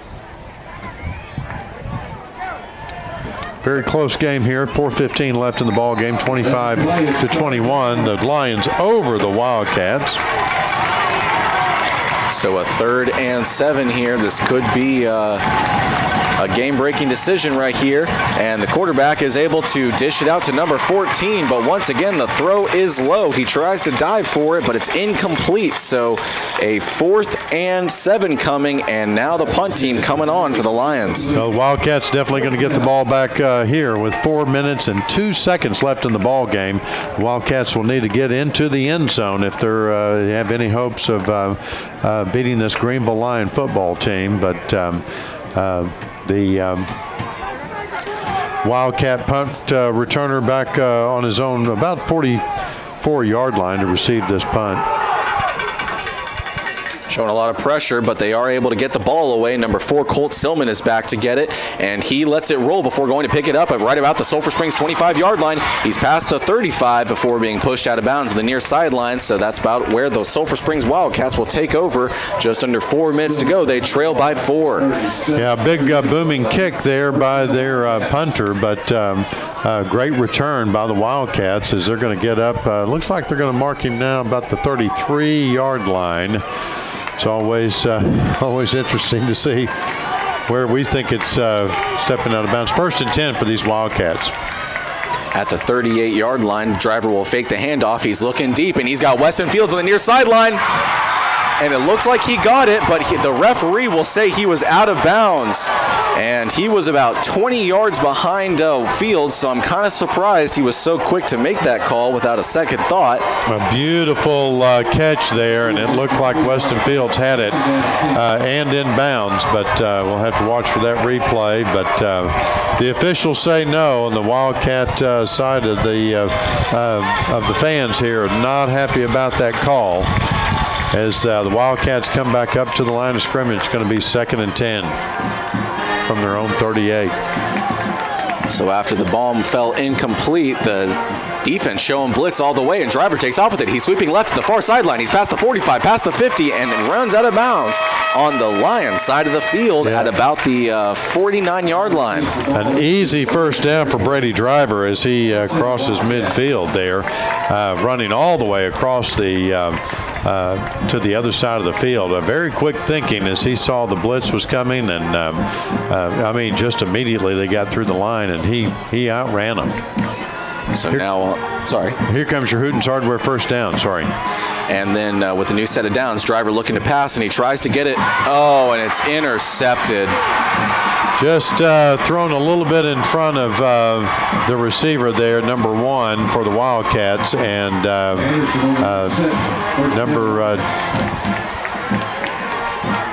number 13 for the Greenville Lions comes up with it. So Wildcats are really going to have to dial it up and get a stop here. 3:26 left in the ball game. The Greenville Lions are up over these Wildcats 25-21, but now Greenville is going to have the ball. Looks like about on their own 30-yard line. They're coming out getting lined up.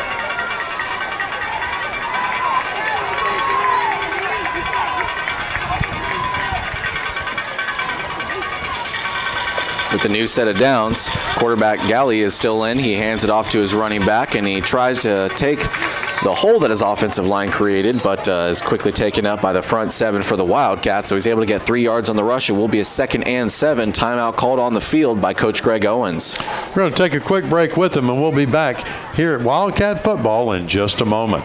Grigsby carried the ball out to the 34-yard line. Timeout Wildcats.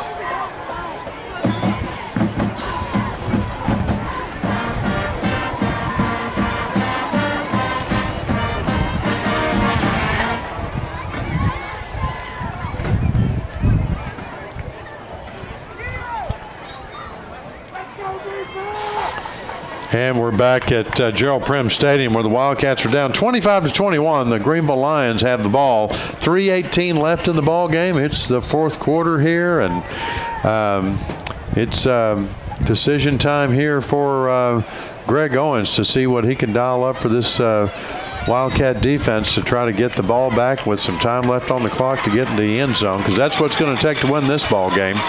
The Greenville Lions, it's 2nd and 6 for them as Greg Owens took a timeout and tried to talk about it, and we'll see what the defense is going to do. Instead, they'll hand it off to O'Neal, who quickly makes his way past the first line defenders and gets close to the first down yardage needed to get the first down, and will be marked about 2 yards short, so it will be a 3rd and very manageable for this line offense. Yes, Wildcats are really going to have to put a stop to this pretty quickly. The clock is ticking down as they kept it in bounds, and they're keeping the clock running down. 2:53 and counting as there's 20 seconds left on the play clock. We'll see if the Lions can get this first down and be one step closer to icing this game, and they'll hand it off to O'Neal, and O'Neal will get that first down yardage, and the The huddle is still moving as the offensive line for Greenville was able to push its way forward for some extra yards. There is a line down on the field. It's number 14. Well, another injury. We're going to take an injury timeout as the Greenville line is down, and we'll be back in just a moment.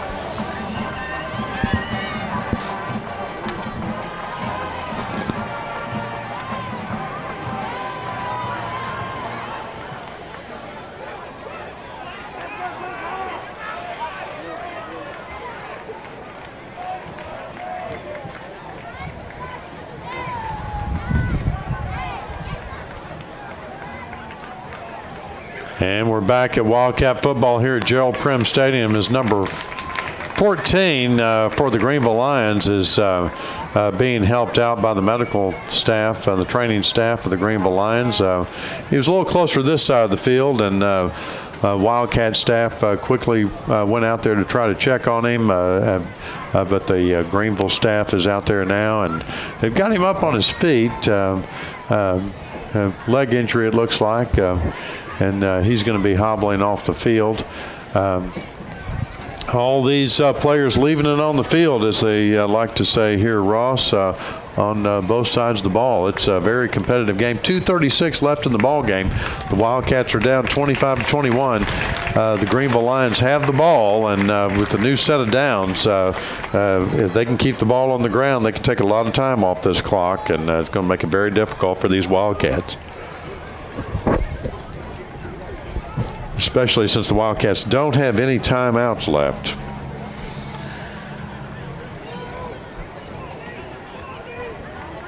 Well, actually, Chad, that's the... I'm sorry. It's Greenville who doesn't have any timeouts. Gotcha. Sulphur Springs has 2. But, right. Yeah, you're absolutely right. I mean, even one first down puts this game away. So, and now that they have a new set of downs at 1st and 10 from their own 46, just about to cross midfield. So this game is pretty close to over unless Sulphur Springs can pull out some kind of miracle here. We'll see what will happen on 1st and 10. Galley gets the snap. He hands it off to his running back, and who quickly punches his way through the line and gets about 5 yards on the play. So it will be a 2nd and 5 upcoming. Just over 2 minutes to go. Coach Owens calls one of his last 2 timeouts. So really close to this game being iced for the Lions if they can get really even a first down on this next play. Right, 2 minutes and 11 seconds. We're going to take a quick timeout as well, and we'll be back in just a moment.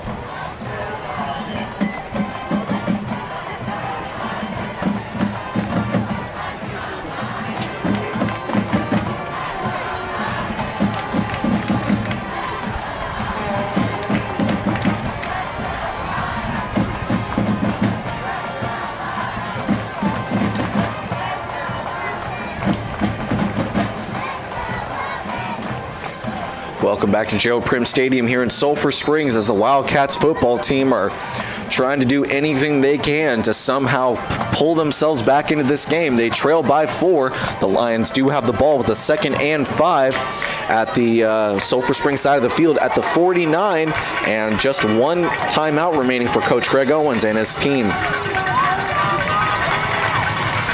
Galley gets it, hands it off to Neal, and Neal is quickly tripped up by some Wildcat defenders, so he'll get about 2 yards on the play, but that will be Sulphur Springs' final timeout, as when they come back from a timeout, it'll be about a 3rd and 3. Yeah, so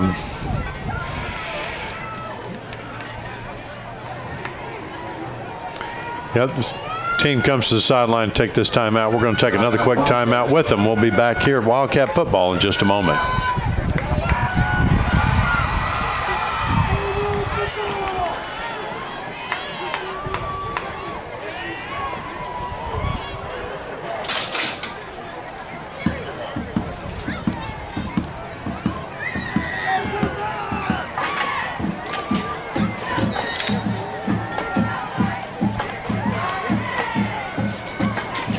And we're back at Gerald Prim Stadium, where the game is on the line right here on this 3rd down play, 3rd and 3 for these Greenville Lions. No timeouts left for the Wildcats.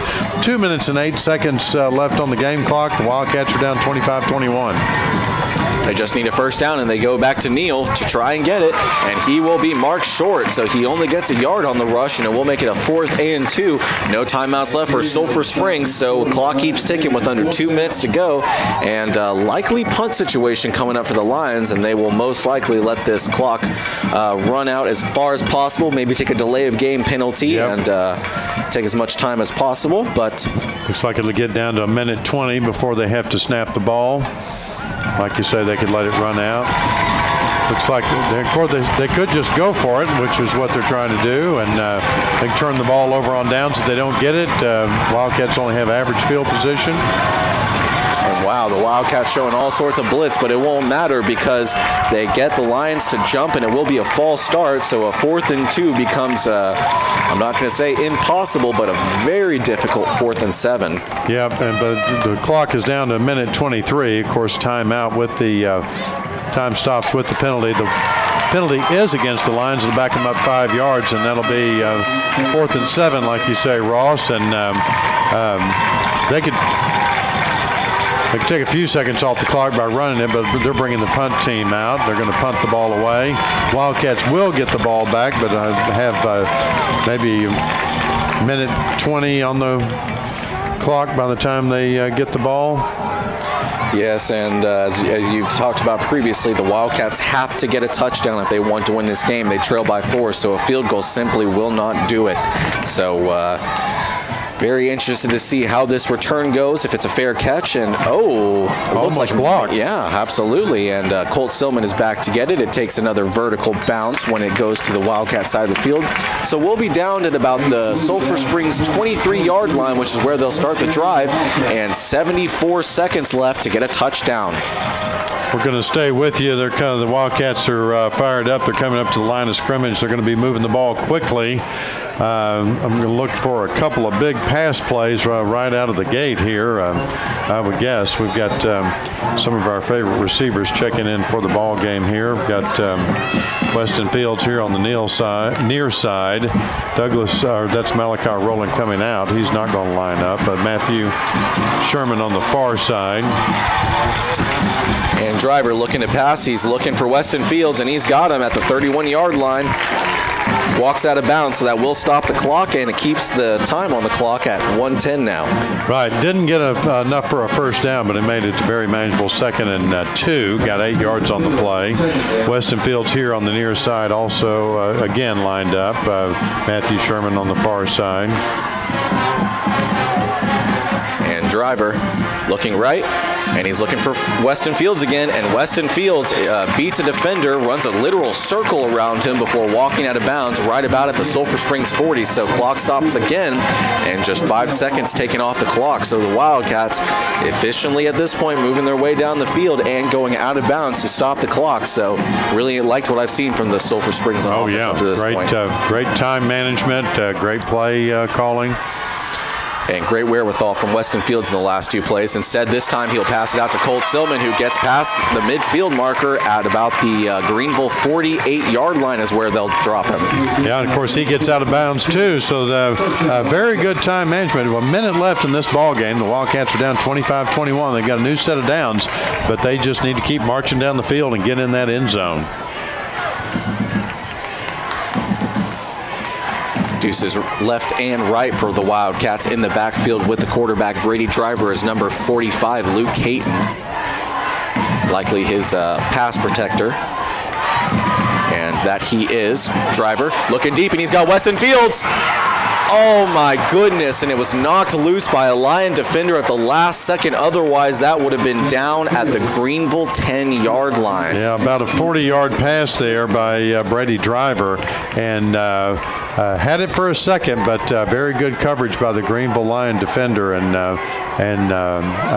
knocked it out as soon as he got there. But 2nd and 10, 55 seconds. They're taking about 5 seconds off the clock on each of these pass plays, and they're getting the clock stopped. That one, of course, on an incomplete pass. Driver looking right again, and he's looking for Weston Fields, and Weston Fields catches it and is able to go out of bounds just as quickly as he catches it, so it'll be downed inside the Greenville 40-yard line at the Lions 39. So they're going to make it 3rd and 1, so they've really got to get a first down here, but they've got to stop the clock as well. No timeouts left, so they can't run it up the middle and then hope to stop the clock with a timeout. If they run it, they're going to have to get back up the line of scrimmage and pass again. Just 10 seconds left to go on the play clock. Brady Driver's got to hurry to get the play called and let his offense know what's coming. Just 5 seconds left. They're able to get it off. Driver looking right. He's got a lot of pressure in his face, and he tries to get it out to Weston Fields on the near sideline, but incomplete as there was just too many Lions in his face. 45 seconds left in this ball game, but only 1 yard is going to keep it going for these Wildcats as it's 4th and 1. They're going to have to get this first down to retain possession of the ball and hopefully get it into the end zone. No timeouts left. 15 seconds on the play clock, 45 seconds on the game clock. It's not counting down yet because of the incomplete pass. The Wildcats taking a little bit of time their last 2 plays to get up to the line of scrimmage. 4th and 1. Here it comes. And he fakes the handoff to J.J. Hall. He takes off with it, but he's tackled inbounds. So the clock will keep running. It will stop with the movage of the chains, but then it will restart. First down.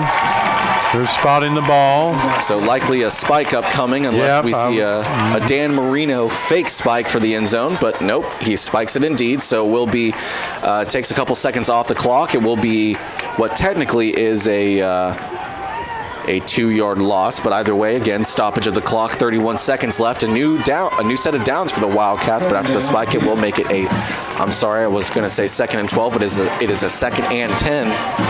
And from the Greenville 36-yard line. 30 seconds left to go. Driver looking right. And oh my goodness, a great pass breakup by the line defender there. That was number 8 on the pass breakup. Number 8 being Kadarian Johnson, who is also a wide receiver on the other side of the ball. Right, Weston Fields, the intended receiver on that pass, and he would have had it and been out of bounds very quickly, but got broken up. So 26 seconds left in this ball game, 19 seconds on the play clock, and it's a long 3rd and 10. So Driver, he's looking for Colt Stillman deep. He's got him in the end zone, but wow, a Lion defender was draped all over him and no flag was called. Very surprising on that one, as I'm going to be honest, I could tell all the way from up here. I know, yes, we need to get you a black and white shirt too. That Colt Stillman had to turn around, but his turning around was seriously impeded by that Greenville Lion defender, but no flag on that play, and now it's a 4th and 10. That's a last-ditch effort. They could get a first down, stop the clock, but they may go for it all. Here it comes. So, wow, a nice reception there to Colt Stillman on the near sideline, who goes out of bounds close to the Greenville 20-yard line. It looks like they'll be down at about the 21, so knocking on the red zone here, but just 15 seconds on the clock. Again, the clock does stop with Stillman going out of bounds, but again, just 15 seconds left to go and 22 yards needed for Sulphur Springs to put themselves in a chance to win this game. Driver looking right, and he's looking for Weston Fields, but wow, an incredible pass breakup by a line defender there, as it looked like it was nothing but an interception, but instead he just gets his mitts on it, pushes the ball down, incomplete pass, just 9 seconds left to go, still 22 yards needed for the Wildcats to get a touchdown and take the lead. Weston Fields really opened it all by himself in the end zone, but that Lion defender came across the field and made a very athletic move, jumping and breaking up, getting his hands on that pass. And so this is 2 more plays left for these Wildcats as they're throwing for the end zone. There was a penalty on the play. And they're going to back that ball up. It's going to be 2nd and 3rd and 15 for these Wildcats. Driver is looking right again. Instead, he decides to take off with it. He's gotten past the 20, and he walks out of bounds at about the 20-yard line. So just 3 seconds left to go on the clock, and he will be pushed out at about the 22-yard line. So he'll get close to the, he'll get 5 yards, the 5 yards back and some, maybe about 6. But again, still out from the 21-yard line, and the Wildcats again need 21 yards on this play with 3 seconds left to go. They need to get a touchdown if they want to win this game. They trail by 4, 25-21. Yes, the yardage, the balls, nothing matters here but getting it into the end zone with 3 seconds left. For all the marbles, 3 seconds left to go. Driver's looking left, and he's got Matthew Sherman on the far sideline. He breaks a tackle, but is tackled at the 10-yard line, and Greenville will leave Gerald Prim Stadium with a 25-21 victory, and Sulphur Springs suffers yet another heartbreaking loss. Yes, a very disappointing loss there for the Wildcats as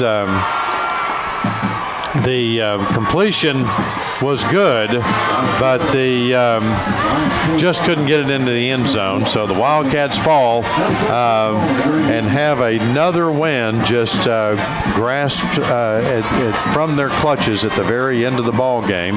Reminds me of that overtime loss last week. The Wildcats were ahead for the majority of this game and firing on all cylinders, but they're going to fall to the Greenville Lions tonight and as they make that last-ditch effort in the last 3 seconds, but just could not come up with it. That's going to do it for us from this ball game. Don't forget about the Hopkins County Stew. You tune into KSST to find out everything that's going on with that all morning long. Whether you're at the stew or at home, find out more about it by listening to the crew at KSST to find out everything about the Hopkins County Stew. That's going to do it for us here at Gerald Prim Stadium. Ross Lebinsky on your play-by-play announcement tonight. I'm Chad Young with your color commentary, and of course Doug Hastings is on the camera. You can watch that replay on our YouTube channel or on Channel 18 when he gets that edited down tomorrow. And of course listen for the coaches show tomorrow. That'll be at 9 o'clock during our special Hopkins County Stew coverage going on as well tomorrow morning. And, of course, we have to thank our man James Terry back at the station for keeping us on the air for this game. That's going to do it for us. We'll see you back here next week. And, Ross, that's our next to the last game of the season. Is that correct? That is correct. We will be hosting the Forney Falcons. The Forney Falcons. And so the Wildcats will be yet again trying to get their first win with another opponent. So we'll see you back here at Gerald Prim Stadium next week. That's going to do it for us tonight here.